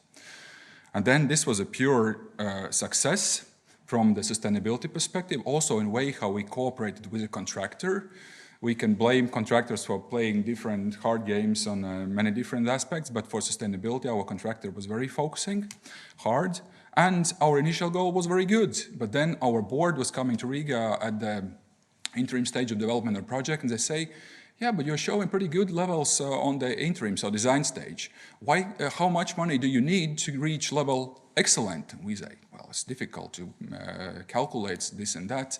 But with additional, not that big chip in of money, we managed to reach excellent, even got closer to the outstanding. So for the Origo shopping center, we managed to get the highest ever score in the Baltics. And for Origo 1 business center, we scored the highest score for offices in Latvia. Yes, there is one office in Lithuania with highest score. It is SEB headquarter building, and coincidence or not, but we recently got a lease agreement with SEB Bank, and we will try to build also level outstanding building for them here in Riga. It's called the Satakos Business Centers. And there are just a few glimpses of Origo, and there were also questions for the previous speakers about this. For example, biodiversity, how we are incorporating it. It's a minor thing, but landscape architects are paying a big attention to it, about how the different plants are being assembled for the project. And these are the inner courtyards for the Origo 1 business center, on the 4th floor, mostly of them, but also in the public area next to the train station, where people just can go from the ground level to the platform 1 and 2 easily through the shopping center and go to the public square. So, and also the practical thing, apart from the biodiversity and the beauty that everyone likes, it's also the rainwater management, sustainable rainwater management systems that infiltrates the rain, partly is consumed by the plants, and then as well does not give such a big pressure to the centralized municipal rainwater system. And this is where we are getting also some additional points. This is how you see from the roof side, these green terraces, and parts of the roof also are sort of green. And actually the percentage of greenery is more than it was before this development when the Latvian Central Post was there with the closed inner yard. Also some just viewpoints on the terraces and sustainable solutions like the dedicated bike lane, which goes in the parking garage, special stands, repair stations, and so on. And yeah, we were very happy to receive the award of the most sustainable building in Latvia last year among 30 applications. Yes, it's only in Latvia, not such a big competition there yet, but I hope this competition will get stronger. I know the organization who does it, they want to go pan-Baltic this year. Let's see how they succeed with that. And finally, what we are doing now, we are also creating our sustainability strategy. Yes, before we had some documents like environmental politics and so on, but not such a strategy for a running shopping center or as a company. And this is what we are working for the moment, and let's see how we succeed. Maybe in a year I can say, where are we? Thank you very much. Thank you. Thank you, Andris Kulbuchos. Please save your questions for the panel. We'll start in the panel in about 45 minutes. And I'm setting the question regarding residential area. Why isn't there much progress in their area? Because you guys are pushing the envelope and ambition in commercial space for sure, both in the Baltics and Latvia. So let's address that in our panel. So we'll continue with our next speaker, which has joined us from I would assume Denmark remotely. And please save your questions both on site and those of you who are watching online for the panel, which will commence in about 45 minutes at 12. So all the questions for Andris and next speakers to follow, please save your questions. We'll have a dedicated Q&A session from the audience on top of the questions I might have. All right, so without further ado, let's move to our speaker from Denmark, I would assume. This is Ulrik Reis, Managing Director and Founding Partner at Arrow. Ulrik, are you with us? I wonder where should I look, into the camera or to the screen? A bit disoriented, but we can see some movement behind myself. All right, Ulrik, there you are. Looking good? We can't hear you at the moment. Perhaps that's... We can hear you. All right. You can hear me? Yes, very well. You look fantastic. Great. Oh, thank you. So just making sure you guys are in Copenhagen, so I'm not butchering your last name and in your geography as well. Are you in Denmark? No, exactly. But actually, I'm at our Warsaw office right now. Yes, I'm going back to Copenhagen here after our site visit and meetings here. So yeah, happy to be here. So greetings to Warsaw, and again, Ulrik, the floor is yours. We're waiting to see what's happening with Arrow in Riga. Ulrik? Yes, absolutely. Okay, let me try to see if I can share the screen. So I'm on an iPad here, so let's hope that it works.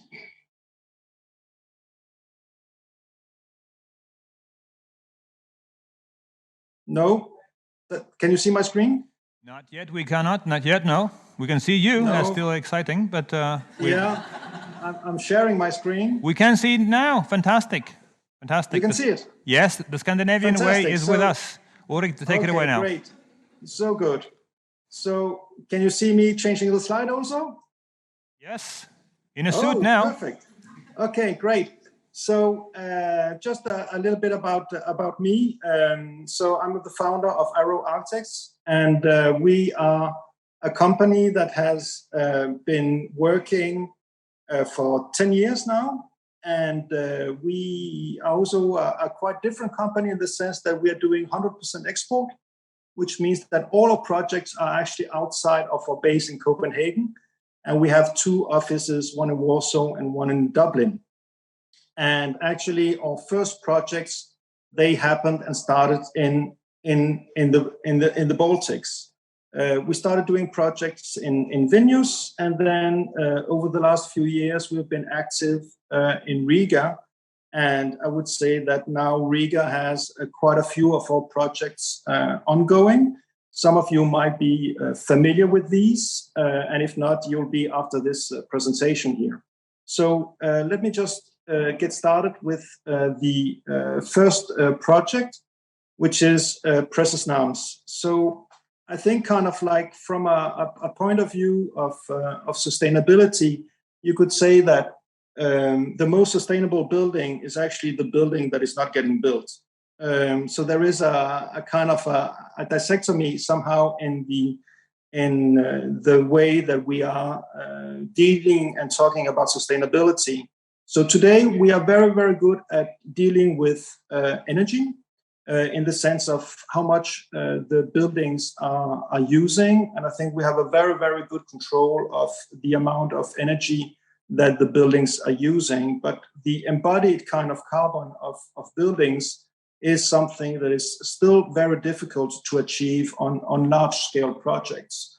So the ways that we have been working with this is to find ways to optimize the materiality and the use of materials in the buildings. And this is a good example of that, where we are very much working with trying to, in this case, working with metal and doing what metal is really good at. So we have very big spans, and this building is actually resting on 10 columns with 24 meters between the columns. And all the components, 95% of all the components in these buildings are prefabricated, which also allows us to have a much faster erection time on site, also to have a much cleaner site and have a much more lean kind of construction process. And I think kind of what we have seen with the work that we have been doing in the Baltics and also in Riga is that compared to, I think there is a little bit of feeling in the Baltics that you are somehow behind. And it might be as a society in general where there is a lot of work that needs to happen to create the transition that maybe is inspirational from the Nordic countries.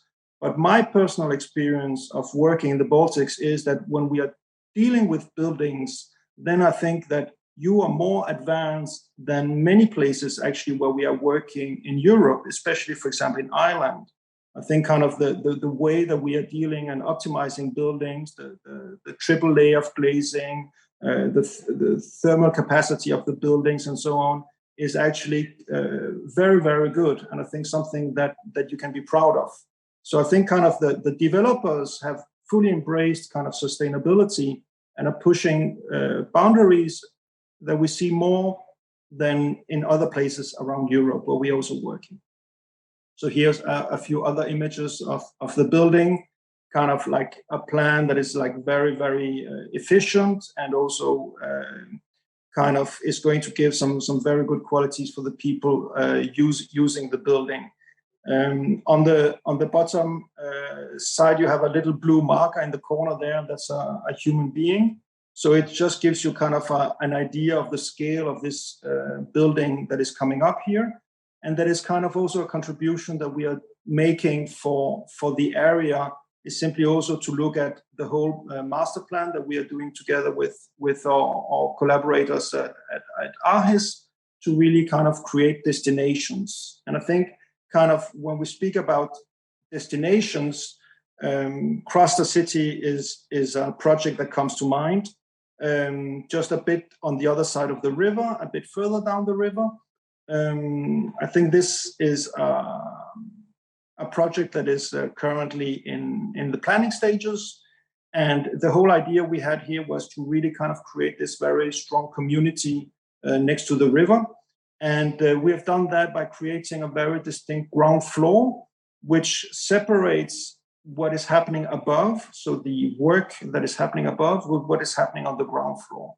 And on ground floor, we have imagined an environment that is very kind of free, which is creating a very strong combination of indoor and outdoor green spaces. And that also has a very distinct geometry. And this together is actually creating an environment that is very, very unique for this city. And it's also part of how we kind of integrate, you could say, as a level of social responsibility. And that is that these new developments, they have to not only take care of a good way of dealing with the energy of the building, but also kind of create a place where you want to go. And for me, kind of the most unsustainable building is obviously the building that is not being used. So, and I think that is like very important also going forward. And I think something that we are seeing right now is that a lot of the buildings that were built in the 80s and even in the 90s are not being like used so much anymore because of poor design decisions and of maybe some architectural kind of approach that just today seems very old. So I think in that sense, design also has a big responsibility to be classical, but also slightly timeless, because that also helps together with the kind of the sustainability elements that we're putting into the building to actually make these buildings more resilient over time, to be better investments for the investors, but also for the community and the people using them, so that we can hopefully guarantee that the places and the buildings are being used for many, many, many years. So this is just a plan of actually where the area is in Riga. So it's a quite large master plan, and it's really kind of about how do we create a destination in a place that is actually cut off a little bit from the city, and how do we connect it back to the city, and how do we create a place where people actually want to go. And we're doing that through this kind of interesting ground floor design that we have, which is kind of going to be a variety of small pavilions with very much different types of activities. So maybe it's a bit easier to see on this image here, where you can see kind of how the ground floor is this free volume, and how it's actually integrating together with the landscaping and creating a place for not only the people using the buildings, but also for the city itself, with a way of how we are kind of also creating an approach to the river, and also some features that we will place in a little bay that is naturally there today, and that is able to kind of create a place where we can both offer some choices of retail and cafe and restaurants for people, with the opportunity to actually come out and use the water itself. And then a very kind of green environment and integration of a lot of planting in the building design itself, but also with a fairly classical expression that I believe will be able to wear the distance in time. The last project I'm going to show you with the 15 or 12 minutes I have available here is the Pine project. So it's currently in tender, and this is our first and the largest timber buildings in the Baltics. And we have designed this together with East 9. And the very interesting part of this building design of a full CLT is like the first building where we are really kind of addressing the fact of embodied carbon. And of course, concrete or metal have a hard time doing that. Timber has a much easier time doing that. So this project has been developed. I'm just going to, because I'm running out a little bit out of time, just flip through the plans quickly to discuss a very interesting kind of aspect of this design here, which is the way that we have been able to deal with the interiors, but also especially the facade itself. And this is, in many ways, this slide that I have here. So this is a bit of a tricky slide, but those of you who can understand a drawing will be able to see that this building actually doesn't have any insulation in the facade.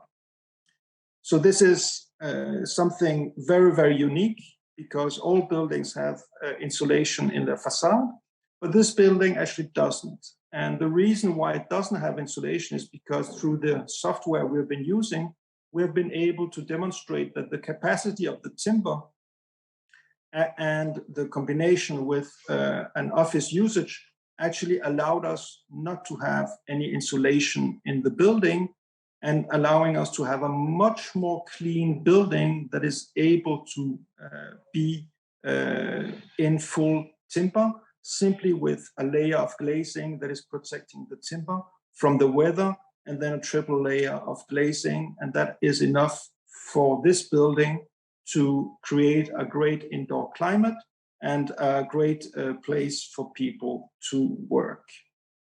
So I think that is actually something that is very innovative, and I would say it's probably the only recent building in Europe, if not in the world, that is actually kind of achieving this.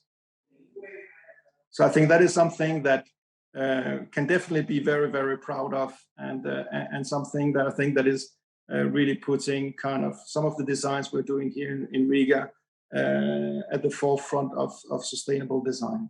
Thank you very much.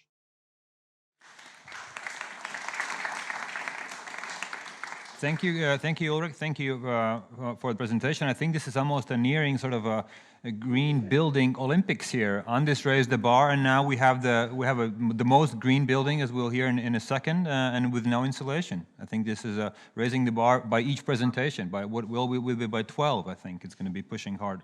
All right, thank you so much. We'll have the questions to Lilia in our panel at 12. So on this note, I'll ask our next speaker to join the stage, Lilia Kuzmina, Head of Sustainability at East 9 AB Sweden. So thanks, Ulrich, to your presentation, and Lilia, the floor is yours. The greenest building in Riga, perhaps. Yes, but the greenest building is the one that is not built, but at least we are trying to do as good as we can when it comes to construction. And Ulrich has done part of the job, so my mission has been reduced to a minimum here, as he presented most innovative solutions in our project. But I'll start with a short presentation of East 9, which is a Swedish listed company with offices in Stockholm, Vilnius, and Riga. And recently we've expanded to Poland after acquisition of a commercial building in Poznan.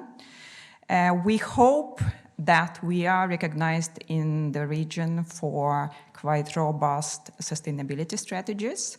And at least by the third parties, we received some of the recognitions for doing so, for being at the forefront of sustainable strategies. And if you're familiar with GRASP, which is Global Real Estate Sustainability Benchmark, by that organization, we've been awarded 5 stars, which places us in the top 20% of the global benchmark. And in Sweden, we've received quite high ranking by Albright, which is a foundation looking at gender practices and equality in management. And when it comes to our certification strategy, we have a goal to have 100% certified portfolio. And whenever we do a new certification, we always target top levels of those certifications. In LEED, it's platinum, and in BREEAM, correspondingly excellent and outstanding. And as many of our peers, we have a goal to be climate neutral by 2030, and currently we are carbon neutral in operations as we compensate for all Scope 1 and Scope 2 emissions. But we have another task, which is to address embodied carbon, and some of the speakers previously have already touched upon the issue of embodied carbon. Why embodied carbon and why building sector? Many of you are familiar with these statistics, but just to remind you, about 40% of global emissions come from building operations and construction. And just this 11% comes from construction. So even though 85% of the buildings that will be standing there in 2050 are existing buildings today. We still have a lot of new construction, so we have to address both new construction and existing buildings. And looking at the projected rate of new construction, which is adding an area equal to New York City to global building stock every month until 2040, we really need to look at what kind of materials we are using for this new construction. Because if you look at just two materials, concrete and steel, these materials stand for 21% of global emissions. So that's quite significant contribution. And another statistic which I like, well, I don't like the implications of that statistics, but it shows the critical role of material extraction and embodied carbon is that 50% of raw materials extraction is due to construction. So embodied carbon, for many of us, it's quite a familiar term, but for some of people in the audience who are not probably familiar with the embodied carbon term, this is the carbon that is being released in the atmosphere while we are constructing a building, and it comes from the use of steel and concrete. Again, that's figure of 21%. And this carbon is being locked whenever the building is built. So with operating emissions, we can do sustainability strategies, we can do energy upgrades and use renewable energies, but embodied carbon is there as soon as the building is built. So how to address embodied carbon? Some of the previous speakers already touched upon this. We need to use low carbon materials. And one of the most traditional and historically well-used material is timber.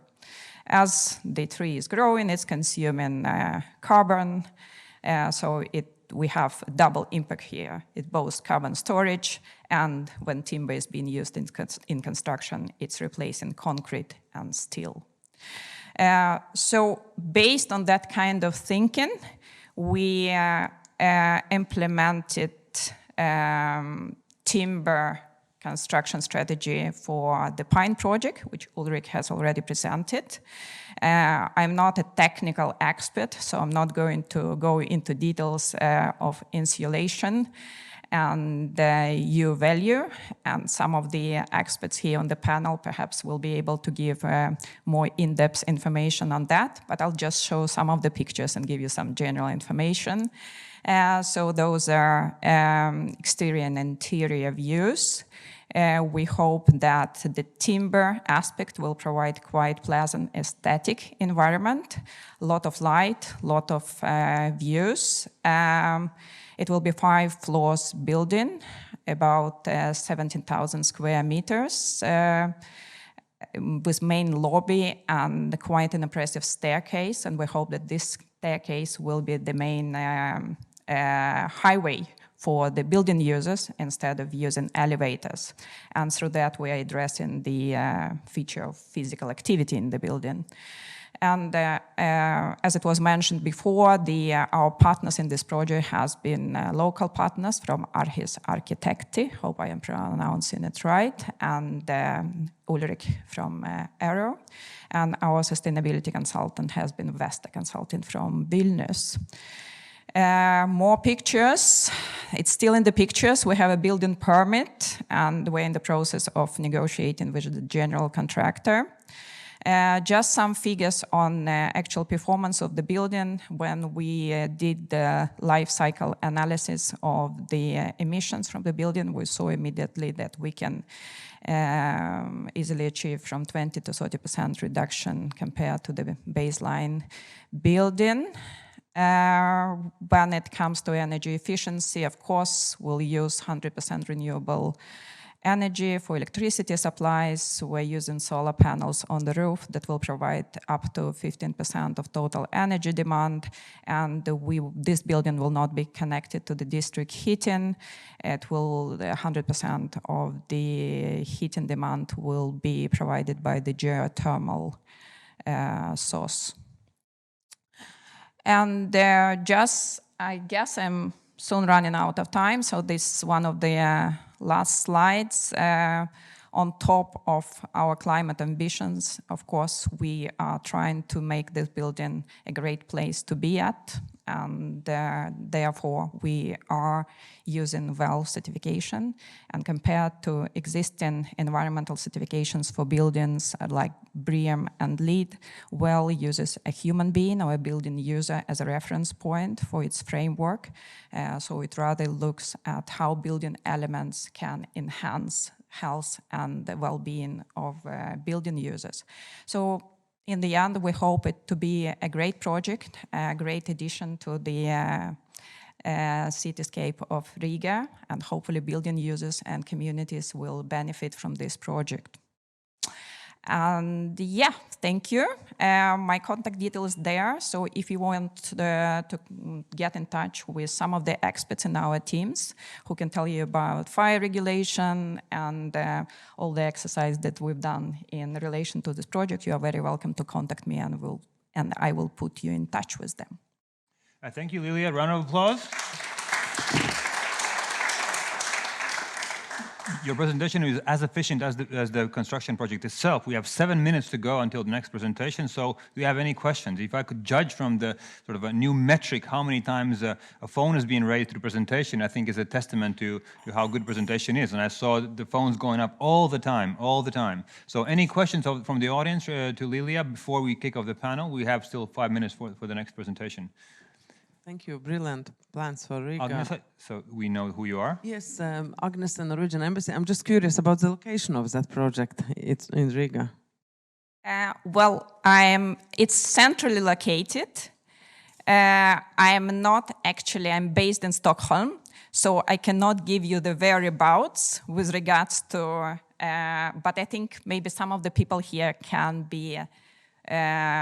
navigate you much better. I think it's Valdemar and Stab, is that correct? Intersection? So it's good to know where the building is. I think it's the main point in geography, where you are in time and space. Exactly. It makes sense, right? So we're not using any virgin lands and not affecting biodiversity as such, though there'll be an inner yard with a lot of greenery. So that's another. So now we know where the building is. Great. We can move on. Maya, please. Yeah, Maya from Nordic Council of Ministers office in Latvia. And when I asked about biodiversity, I actually didn't mean the flower pots, but rather than how do you get the material and what does it mean in terms of monocultures and impact on biodiversity of our planet on a bigger scale. And for that, I have a question. So if you will use some timber, as I understand, or CLT, so do you have information where the wood will come from? And the second question, what kind of triggered you to build such kind of project? Is it the upcoming EU taxonomy, or is it like supply chain shocks, lack of other construction materials, or yeah, that would be interesting to know. So biodiversity is one question? More.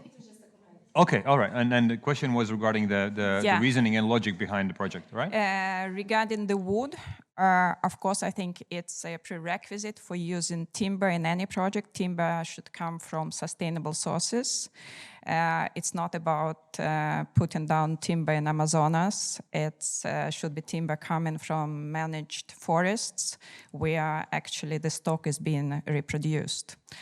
So that's very important. And the logic to address timber in our project is to address embodied carbon. We are in this business long term. We understand that whatever we build in our buildings is going to be staying there for 50, 60 years. So we want to go a step further. Normally, legislation is always too late. So we feel that we need to act a little bit earlier than we will be forced by the existing legislation, not to have regrets in 10 or 5 years down the road. Thank you. One more question we have. Regarding the windows, there are a lot of windows there. I suppose there's some cleaning involved. Do you have some special kind of window that cleans itself, or isn't that a high maintenance cost? Well, unfortunately, I cannot answer that question. But if you send me an email, I will put you in touch with an expert in our team and you'll get an answer. Thank you. So more practical than to our question. All right, any more questions from the audience? We'll have Lilia on the panel in about 10-15 minutes. So if not, then we can still pursue the questions in a short period of time. Okay, thank you, Lilia. We'll be back shortly. Thank you so much. Great questions. As our last speaker of the project on the ground, which I think have now set the agenda, that raising the bar is the name of the game. And I think that this is fantastic to hear that things are moving ahead, given the challenge and time frame we have for the next 7 years. Our next speaker is also going to be joining us remotely. And this is Elina Virolainen is with us behind me. Good morning or good afternoon. Elina, the question in the topic is green transition in construction, making pilots the future standard. So I think another raising the bar presentation for us to set the sail for the panel. Elina, the floor is yours. Thank you, and hello to everybody. Just a moment, I'm sharing my screen. Elina, you'll have to speak a little bit since I think the distance between Helsinki and Riga is interfering with our noise today. Is that okay? Are you maybe seeing my slides at the moment? Not yet. We see you though. Now we see the slides. Fantastic. Okay. Great. Okay, great. Just try to make it full screen. Let me know if that works. Yeah. Okay. I think we're all set. So hello, everybody. My name is Elina Virolainen. I work for YIT construction company. We are, our head office is in Finland. We're a Finnish company, but we operate in other countries as well, such as Sweden, all the Baltic countries, Poland, Slovakia, and Czechia. And YIT is basically the biggest construction and urban developer company in Finland. And as the biggest company in Finland, we also see our role as one of the big players when it comes to the green transition in construction in Finland, hopefully also other in our operating countries as well. And my presentation today is named Making Pilots the Future Standards, which means that I'm going to talk about basically how YIT is and has been navigating through this change of the green transition. What are we doing? How are we making our projects better and so forth? And a little bit about myself. I've been working for YIT a little bit over 3.5 years. And during that time, I've been basically doing expert work and development programs, all related to different kinds of sustainability issues, so low carbon construction, circular economy, green finance, environmental certificates, EU taxonomy, the latest thing, and etc. Basically, this is the global situation when it comes to the environmental impacts of construction. I'm sure you're all familiar with the great significance that our industry has, and when it comes to global greenhouse gas emissions, then the amount of waste produced, and also material resources being taken from our environment and from our nature. And these are very big numbers. And this is basically the major challenge that we have. And this is also basically the driver to this green transition, meaning that things cannot go on as they have till now. Basically, our whole business needs to change. It needs to start changing now, and it needs to change like in a very major way, because we're running out of resources.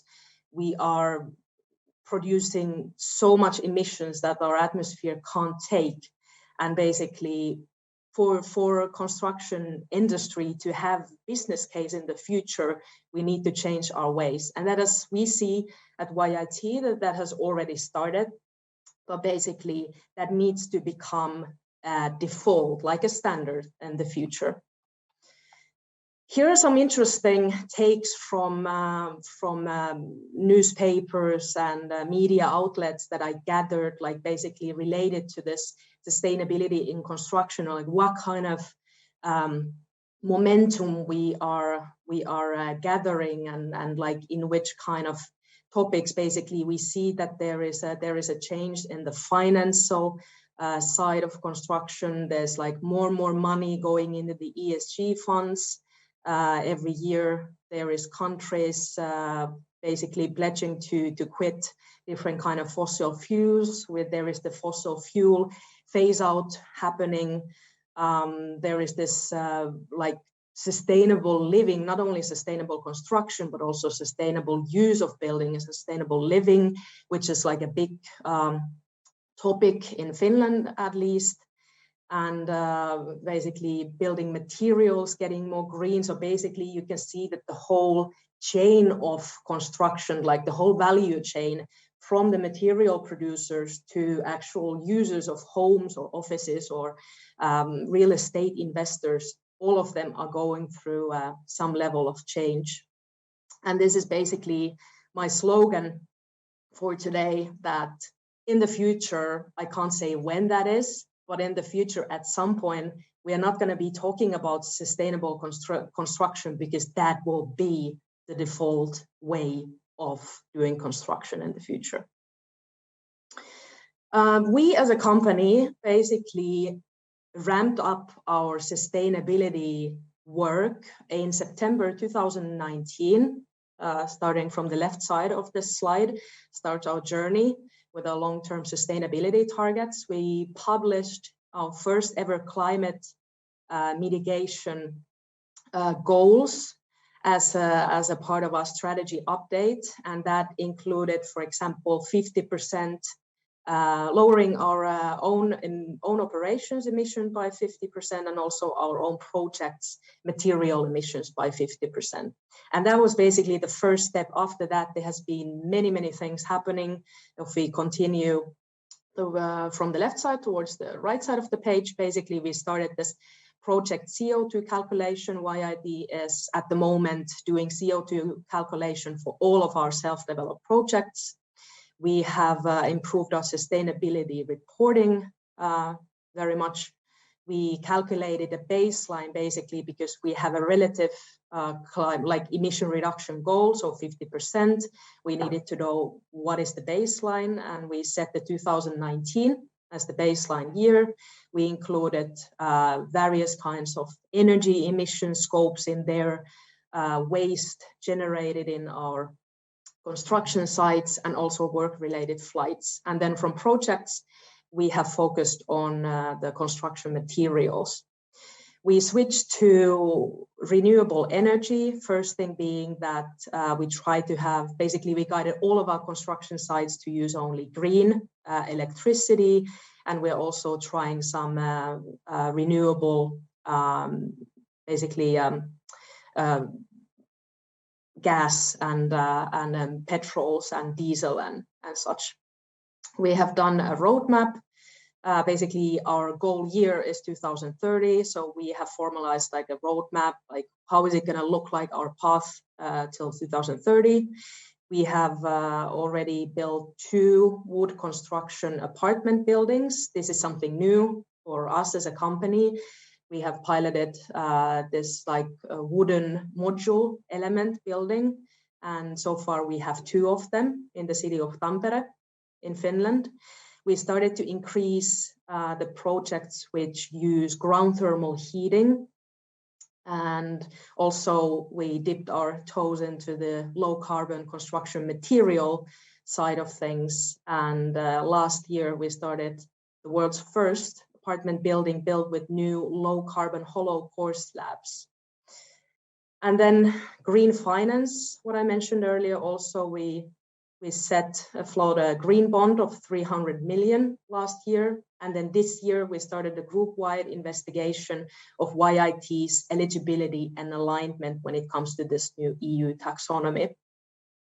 And then closer cooperation with our suppliers. Basically, the cooperation we see, which is the most important, the most efficient way of doing green construction, because construction is basically phases, many phases put one after another, and there's so many different players and actors in different phases, and that means that we really have to work together to make this work.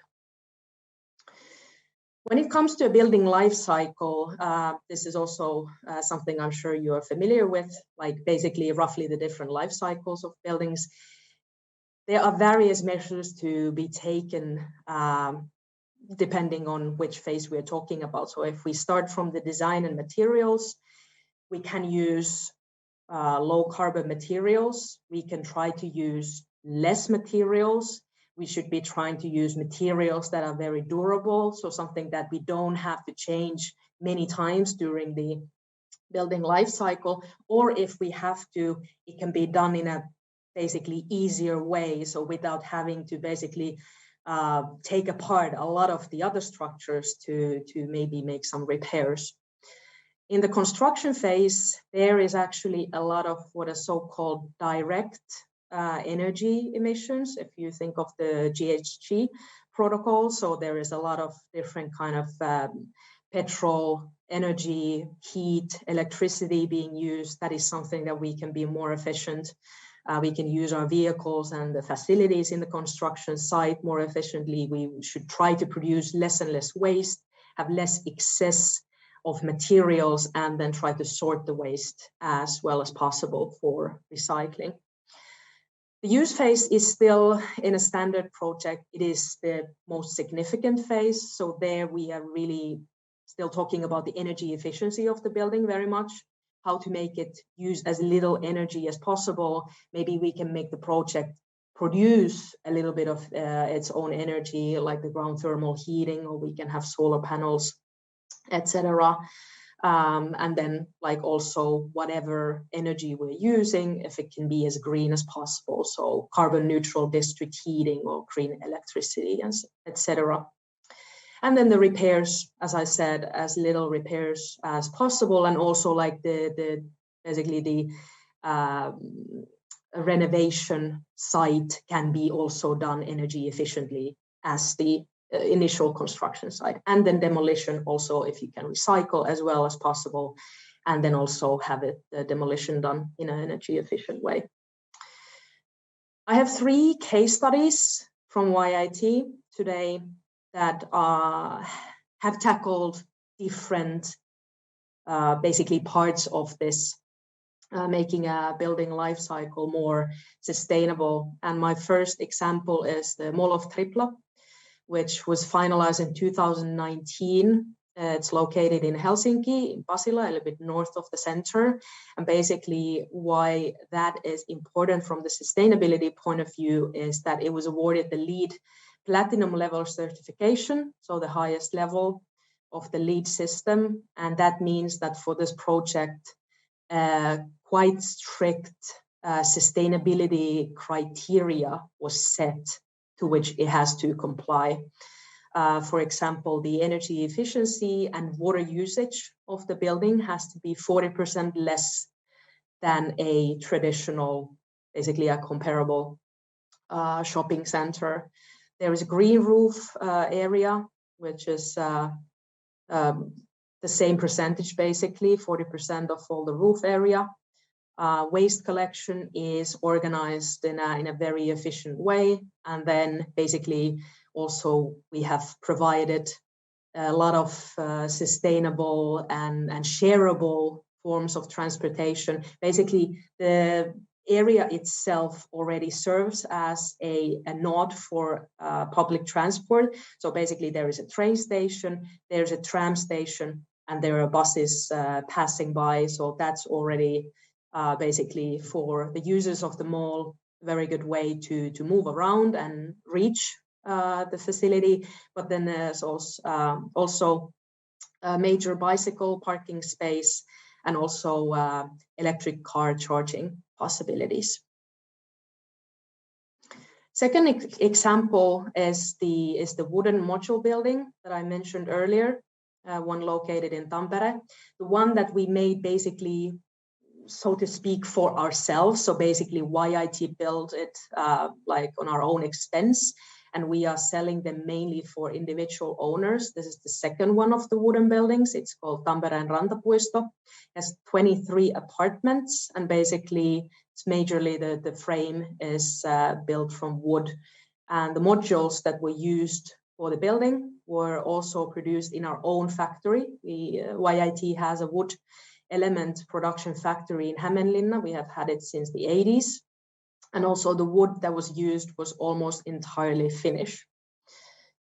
The embodied carbon of the building, so basically the material emissions of the building, we have done calculations and compared that to a very, very similar concrete frame building, and they estimate it to be 15 to 20% lower than the concrete example. So that is basically causes less emissions building this way. And one thing to also remember is that wooden buildings also serve as a great biogenic CO2 storage. So they basically store the CO2 for as long as the building stands, which is also a good basically climate impact.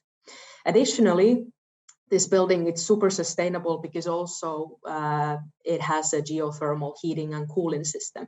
So not only the embodied carbon, but also the use phase emissions have been significantly reduced. The last example, and this is my favorite, also what I mentioned earlier, is Vantaan Mekaanikko, which is the world's first apartment building built with low carbon hollow core slabs. It's currently under construction in Vantaa. Vantaa is a city next to Helsinki. If I remember correctly, the frame started to go up summer last year.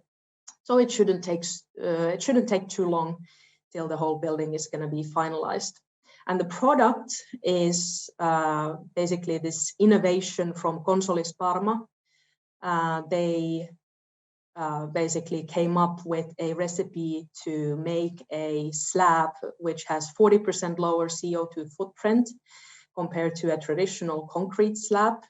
And in the beginning of 2021, YIT tested this product. We had a project of our own where we took two of these slabs and we put them side by side of a traditional slab in one of our buildings, and basically saw how they acted, how they reacted, what was the usability, what is the curvability, how is the installation of the new product compared to the traditional one, and basically other features.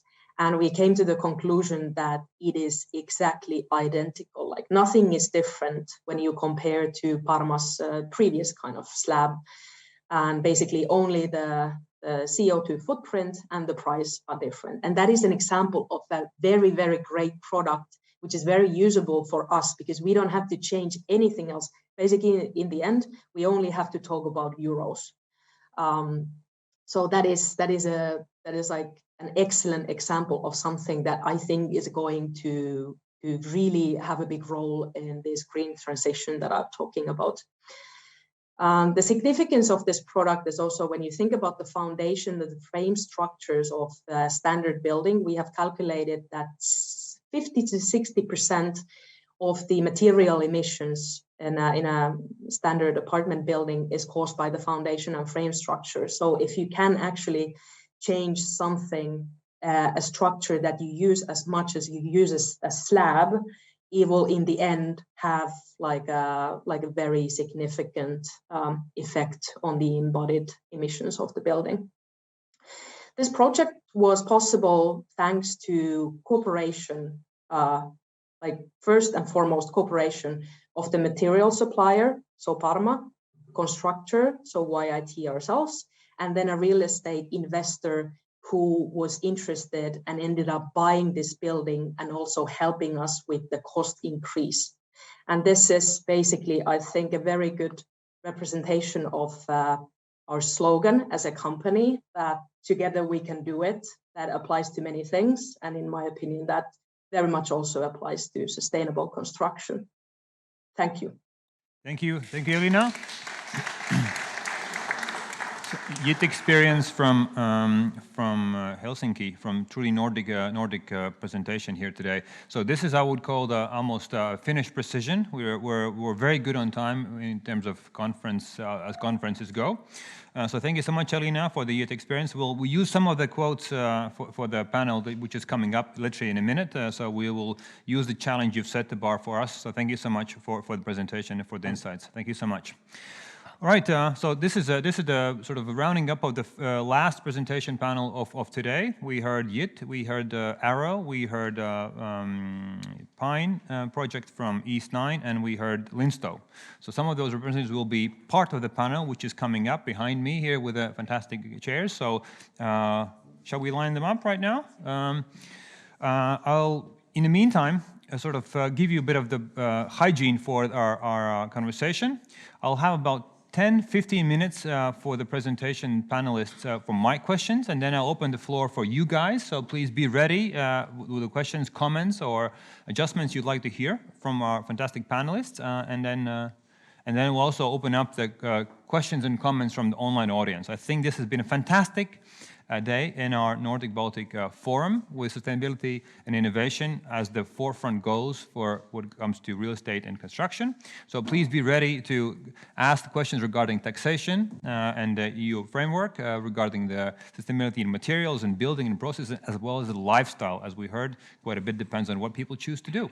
So have your panel questions ready.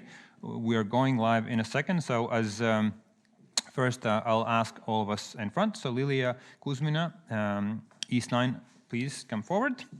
Varis Blokhalders, please come forward. Andis Kulbučovs, Linstow, please come forward. And Robert Wangstad, please come forward. Is that a round of applause? Or I'm not hearing the one? All right. Guys, you'll have to use the microphone since a number of us are watching us online. Hopefully those of us are going to be asking questions as well. So again, just make sure who we are. Professor Varis Blokhalders is on us on other side of the chairs. Lilia Kuzmina is East 9 with us here as well. Robert Wangstad is here with Settler Properties and Net Zero Homes. And Andis Kulbučovs, Semi Project Director at Linstow Baltic. Right, we have about 25 minutes or less of the conversation we're going to have in front here. I'll have, again, some questions from myself. I'll be taking notes copiously while we speak and trying to summarize them. And then, again, please make sure that you have your questions ready. About 15-10 minutes, I'll ask you to join the conversation. If you'd like to press some of the panelists before that, please do that. Let's make it as informal as possible so you guys are not waiting for me to stop. So raise the hand. I know some of you can do that quite easily, so please raise the hand and interrupt me at any second. Let's make it this as productive as possible, and then Ilse will help me with the questions from online. Guys, I'll apologize in front. I'll be asking you by your names, so with no disrespect, that's going to make things easier to flow. So Lilia, Varis, Robert, and Andis, is that okay that I use this informal approach for the next 25 minutes? Right. Let's kick it off where Elina left us. I think there's quite a bit of a challenge which we've been hearing around for the last 3 hours is that we're raising the bar. And the projects we heard today and yourselves are raising the bar in many, many ways, both from the framework side and the project side. So soon there will be no sustainable construction, it will be only construction.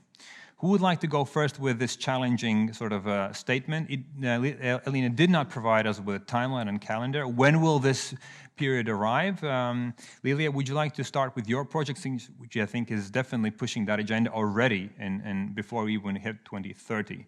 So do you think that this is happening in the industry? Do you think this is happening in your perhaps competitors and partners in the business? Is the construction industry going that way? Is that the name of the game, or is that basically greenwashing?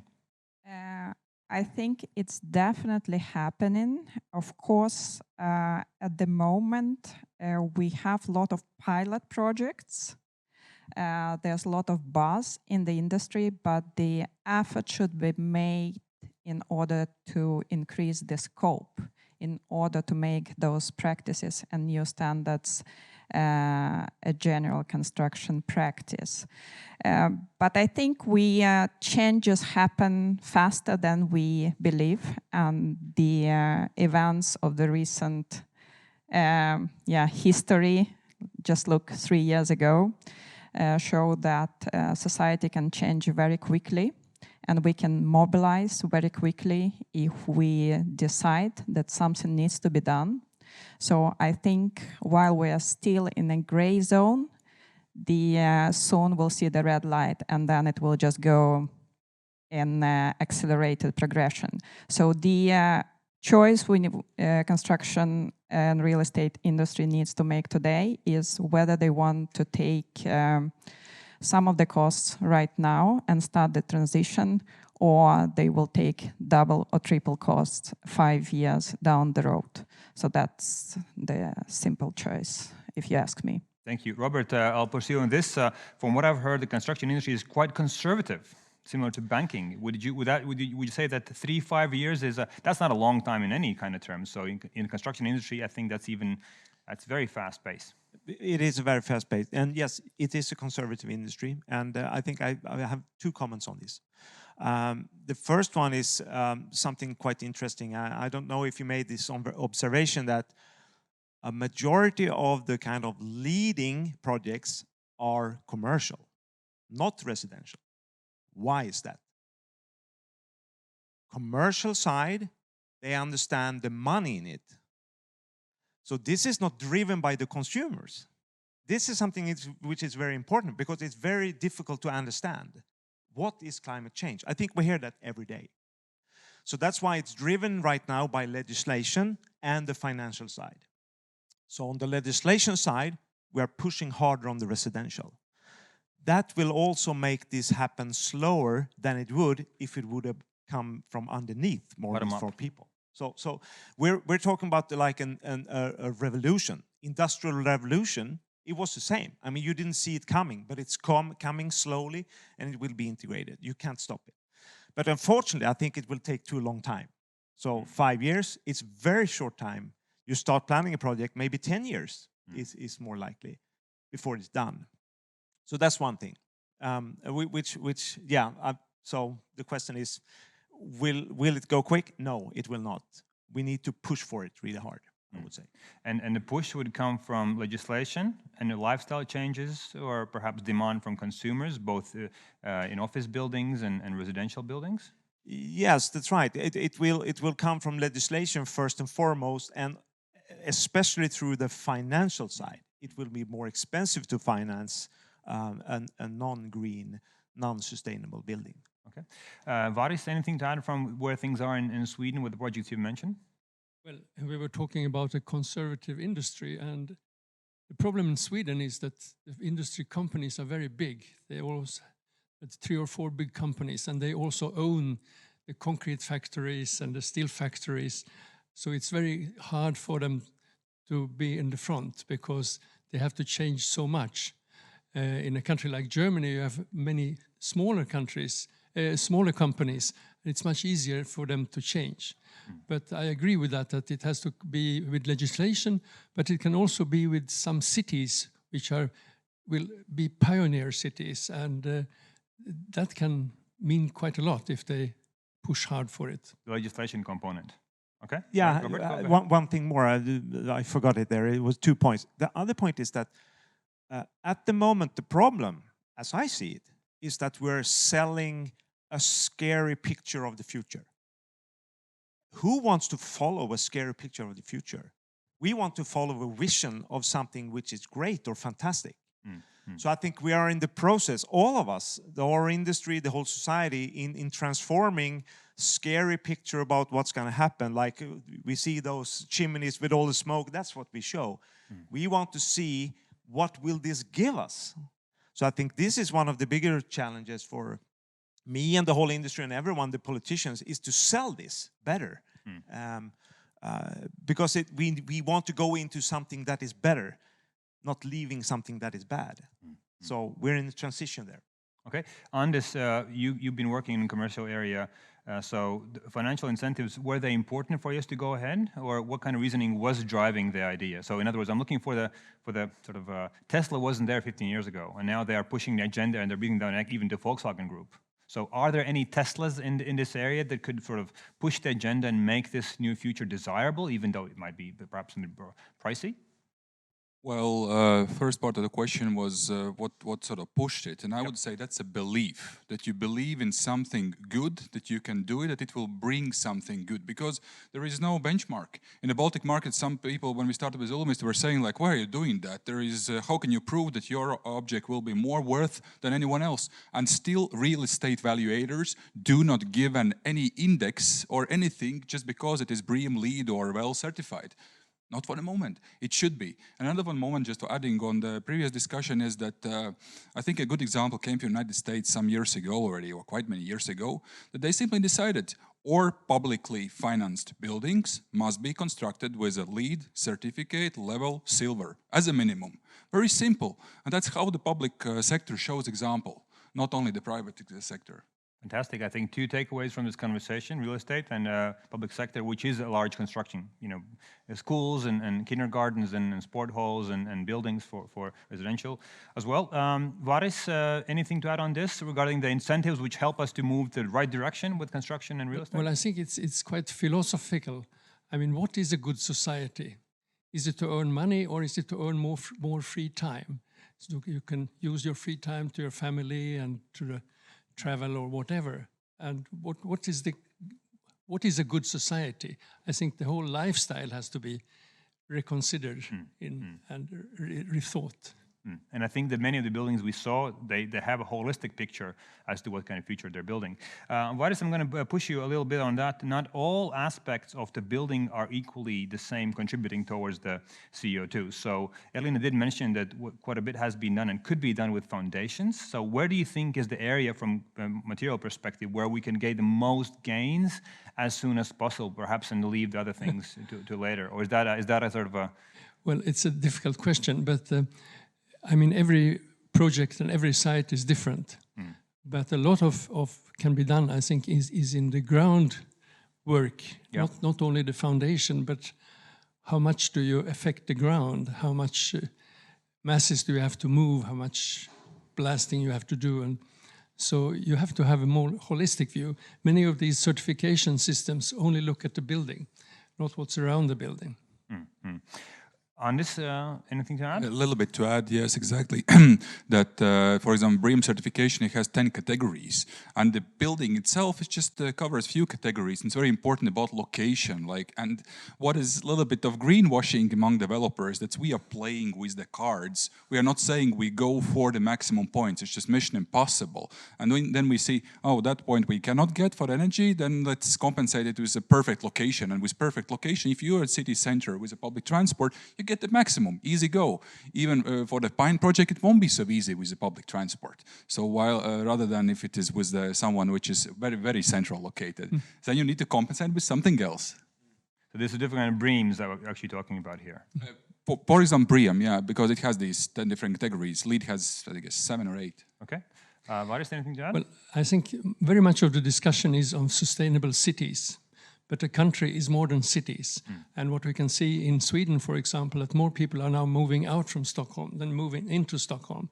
And especially with the corona, you've learned how you can communicate with us Zoom and computers in another ways. You don't have to go to work every time and have a very good transportation system. You can sit anywhere. And in a smaller city or in the countryside, you have different values.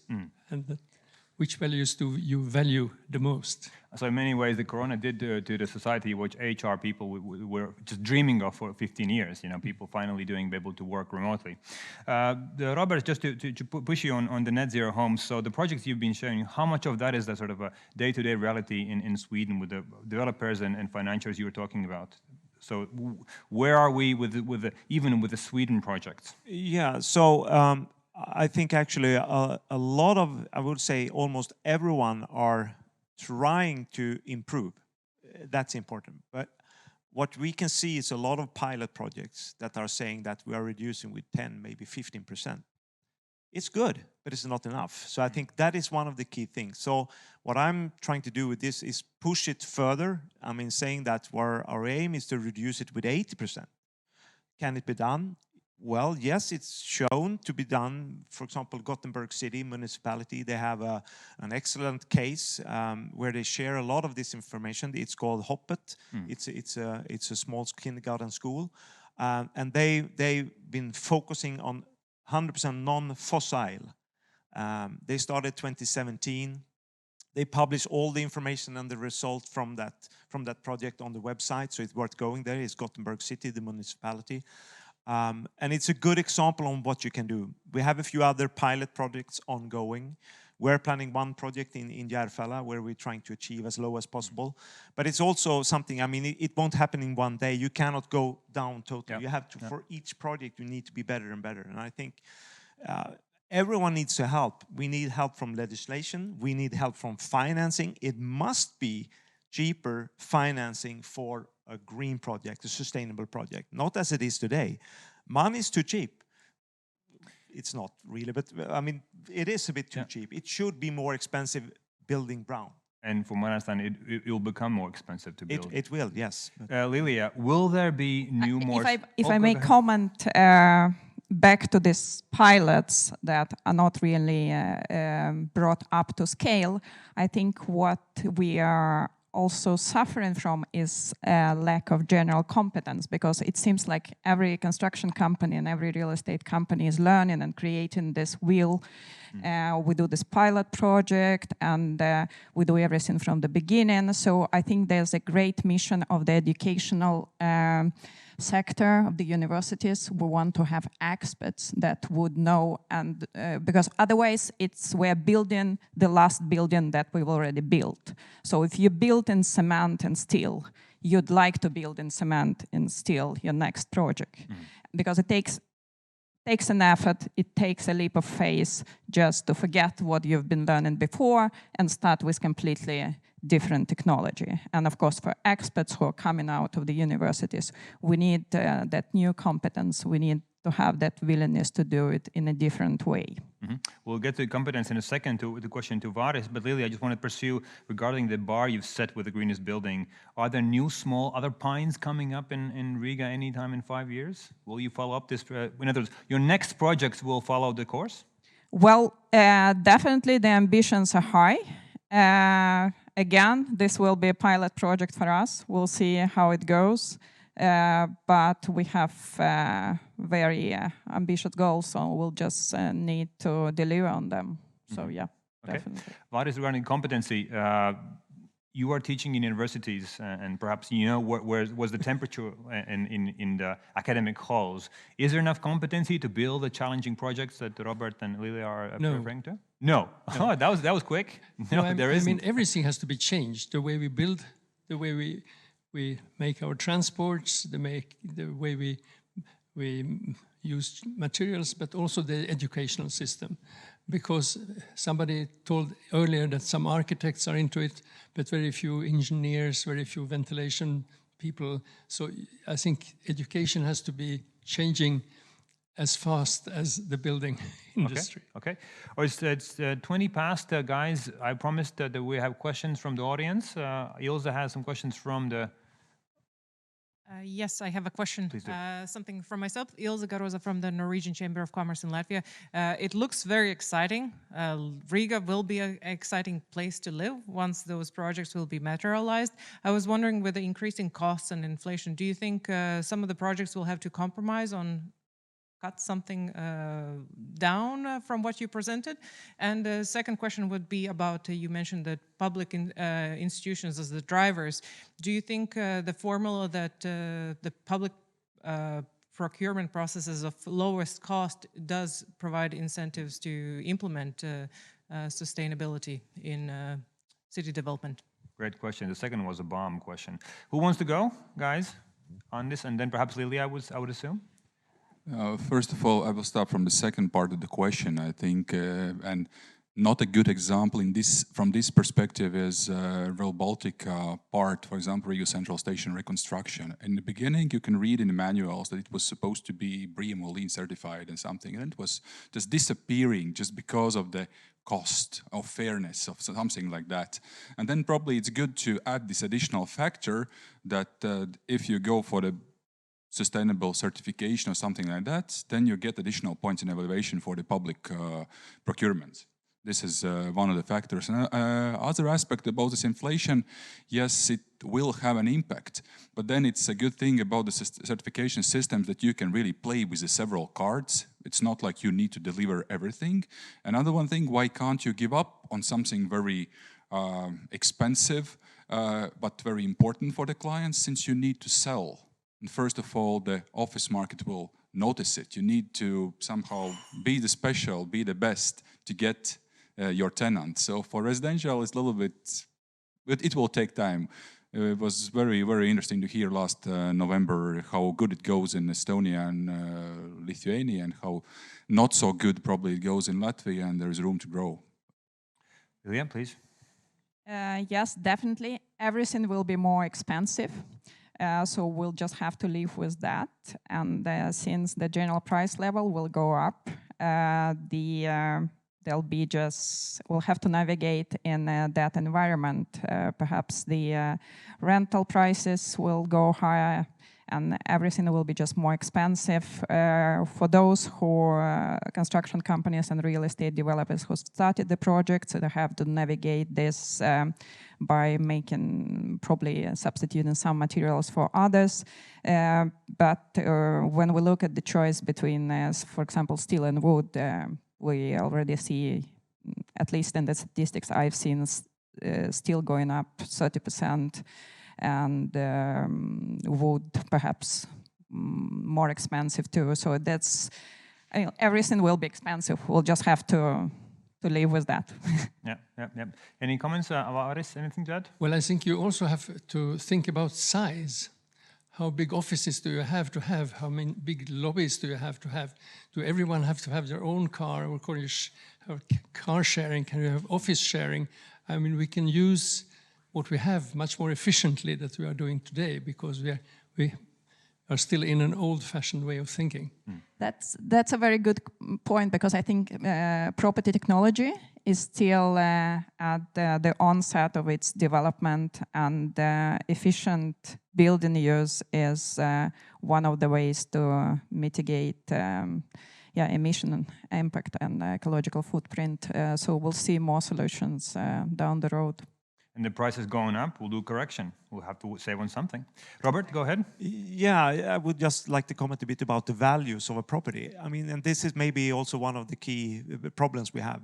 We have made up an imaginary value of a property. Let's say it's worth 400 million, this property. That is when it's done in 2 years' time. We build it to last 100 years at least, would be great 150. The beautiful building we have here, maybe they are 200 years old. How can you value something today and get the money to produce it based on that value only? So something is wrong in the whole financing system. So when we say we cannot afford to build sustainable, how can that be? Who has made that decision? And that's where I think we need to go back to banks and the politicians and think around how is the financial system structured around real estates or buildings. Maybe that is what needs to change. I don't want to hear anyone saying that we cannot afford to build sustainable. That is crazy. How can that be? So I think somewhere here also we need to start changing how we think. It's not only like all the producers that needs to be better material, etc. It is the whole system. I think we've been doing this going back for a while now, so I think we're finally going to arrive there when we're going back. Guys, we have 5 minutes to finalize. We have two questions, fantastic, at the back. Got this, we'll have a microphone ready, and then we have at the back, I can't see name. All right, we'll get the name in a second. All right. Yes, hello. My name is Gattis Ginters, and I'm representing a Norwegian manufacturing company. We do produce a glass fiber in Saldus, and now last autumn, a Norwegian company acquired a port company in Liepāja, and we are now planning to raise a manufacturing building of 1,500 square meters. And of course, I'm also looking on those green things and sustainable. What do you suggest for us now being in the project phase, how to develop and make it sustainable in manufacturing building, not offices, schools, or public buildings? Very down to earth, fantastic. Got this? Who wants to go? Who wants to go once? Yeah, maybe I can go with the comment. I think we had one of the presenters, Elena, was it, where they're talking about working together. I think, involve, I mean, people from the financial side and also from real estate, the ones that's going to buy the product from you in those discussions, the ones that are forefront and ahead, and have that joint discussion. That would be my recommendation. Okay. Anyone else to go? No? Well, I mean, it's a very difficult question to answer because every factory is different. Every production is different. So you have to know much more to be able to answer that question. But I would like to take up another suspect. You said, can we afford to be sustainable? I think the main question is, can we afford not to be sustainable? What will happen to our children and grandchildren if we are not, if we are destroying our planet, our countries? Okay, well, from what I understand from Roberts, is what he's saying, it's not about children, it's a matter of 7 years. It's going to be very expensive to build unsustainably. We had a question in the back, please. Yes, hello. I'm Agnes Agaila from Bonava, Latvia, and I'm representing Bonava, the whole group, actually. And my question is, I don't know who Ilse or from the Linstow can answer. What was your reasons to choose LEED or BREEAM? How did you choose? There are several, LEED, DNGB, other ways of certification. What was the reasoning why you choose the ones you have chosen? And that is my first question. And the second one is, what additional competencies in the company having the certifications require? Do you work only with consultants, or you have your in-house experts, trained people? Very practical, very down-to-earth question. I can start. We use actually both LEED and BREEAM. For new projects, we use LEED, as we have in-house competence working with LEED projects. For then we have some acquired buildings where BREEAM was a core and shell certification, and there we've just done in-use BREEAM certification as well. Very often we're being asked what is better, BREEAM or LEED. I don't think there's answer to that question, just different systems, but in the end very similar, as both target environmental performance of the buildings. In my personal opinion, since LEED is an international standard, it doesn't have any national versions. It's more holistic, looks at the bigger picture rather than BREEAM, which is more adjusted to national standards. And when it comes to competence, we are using sustainability consultants for certification, but I think what is really where we feel we need to ramp up our competence is energy strategy. Thank you. Very quick on this. We have to really very quickly. The answer is not kind of scientific at all. So that was our owner's decision, because BREEAM was the most used system in Norway, and also it's very comprehensive. And at the time, 5 years ago, it was also BREEAM Latvia, but now it's purely international, so it's comparable to someone else. And about those specialists, so far we have been using 4 different consultant teams, each are with different pluses, minuses, and we are not having a person who is sustainability expert. I'm sort of, but not really, not officially. So nobody in-house? Nobody in-house, just I pretend to be, but not officially. Yeah. Okay, guys, we have last minute, so I'll ask you just one final question, and that's very simple. For us to be in a forum here speaking about sustainable construction, what do you think would be one thing that would be a game changer for the next, say, couple of years or so ahead? From legislation, from financing, from incentives, from lifestyle perspective, what do you think would be one thing that would actually make a difference in where we're going? Why don't we start with you, and you guys have the time to prepare? Okay, I think one of the main things is that we are so specialized today and getting more and more specialized. So we have more and more difficulties in understanding the whole question. So I think the main thing is to cooperate over the different expertises to get a good product. So a new culture of cooperation, perhaps. Right. Okay, anyone else to follow up? Yeah, I would say that I think that it was said that every 18th month there's going to be a follow-up on how we are proceeding towards reaching the target of 55% reduction by 2030. If I'm right, I think it's going to be by the end of this year, we're going to get a list of countries and cities and companies where they are on the reduction of CO2.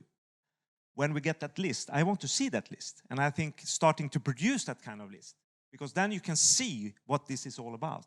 Who is doing what and what's the benefit of it? So I think measuring and informing about this, that's going to make the difference. So measurement and then tracking progress. Yes. Okay, on this, Lilia? Yeah, very short, a small thing that's not very holistic, but I think this is this factor or index within the valuation of properties, an annual valuation of properties by the real estate valuators. If it comes in, then probably it also is a game changer for commercial sector at least. Okay, so market incentive.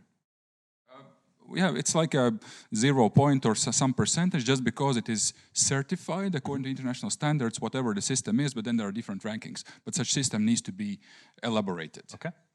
Lilia, the final word? Well, more stringent regulation and no new buildings which are not EU taxonomy aligned. All right, I think that was a fantastic panel for us. A round of applause for our fantastic panelists. Varis Blokauders, Lilia Kuzmina, Robert Bankstad, and Andris Kulbuchos were with us today. This is the sort of last touch of our Nordic Baltic Business Forum on sustainability, innovation in construction and real estate. I think it's been a fantastic time for us. There's more room to grow, judging from questions, the amount of questions we've had over the last half an hour. So for the last words, I would like to have Ilse Nepart-Saloniense from Swedish Chamber of Commerce to say the last words and for the today. Ilse, please. Thank you. Thank you. Thank you, panelists. Yes, and just some final remarks from the organizers and from the supporters side. On behalf of 4 Nordic Chambers of Commerce in Latvia, the Danish, Finnish, Norwegian, Swedish Chamber of Commerce, and of course our great supporter in the Nordic Council Minister Office in Latvia and all our respective embassies as well. Great thank you for very well spent morning discussing very topical issues. As we know, it's not a question should or not, why and why not. It's a matter of time. And as we heard, who is the first one to do the game changer things. I really thank you very much for all the speakers, for all the travelers. As we see, the Nordic Baltic Partnership is very essential. It's very important to really reach the target of European Green Deal. Thank you and see you soon again.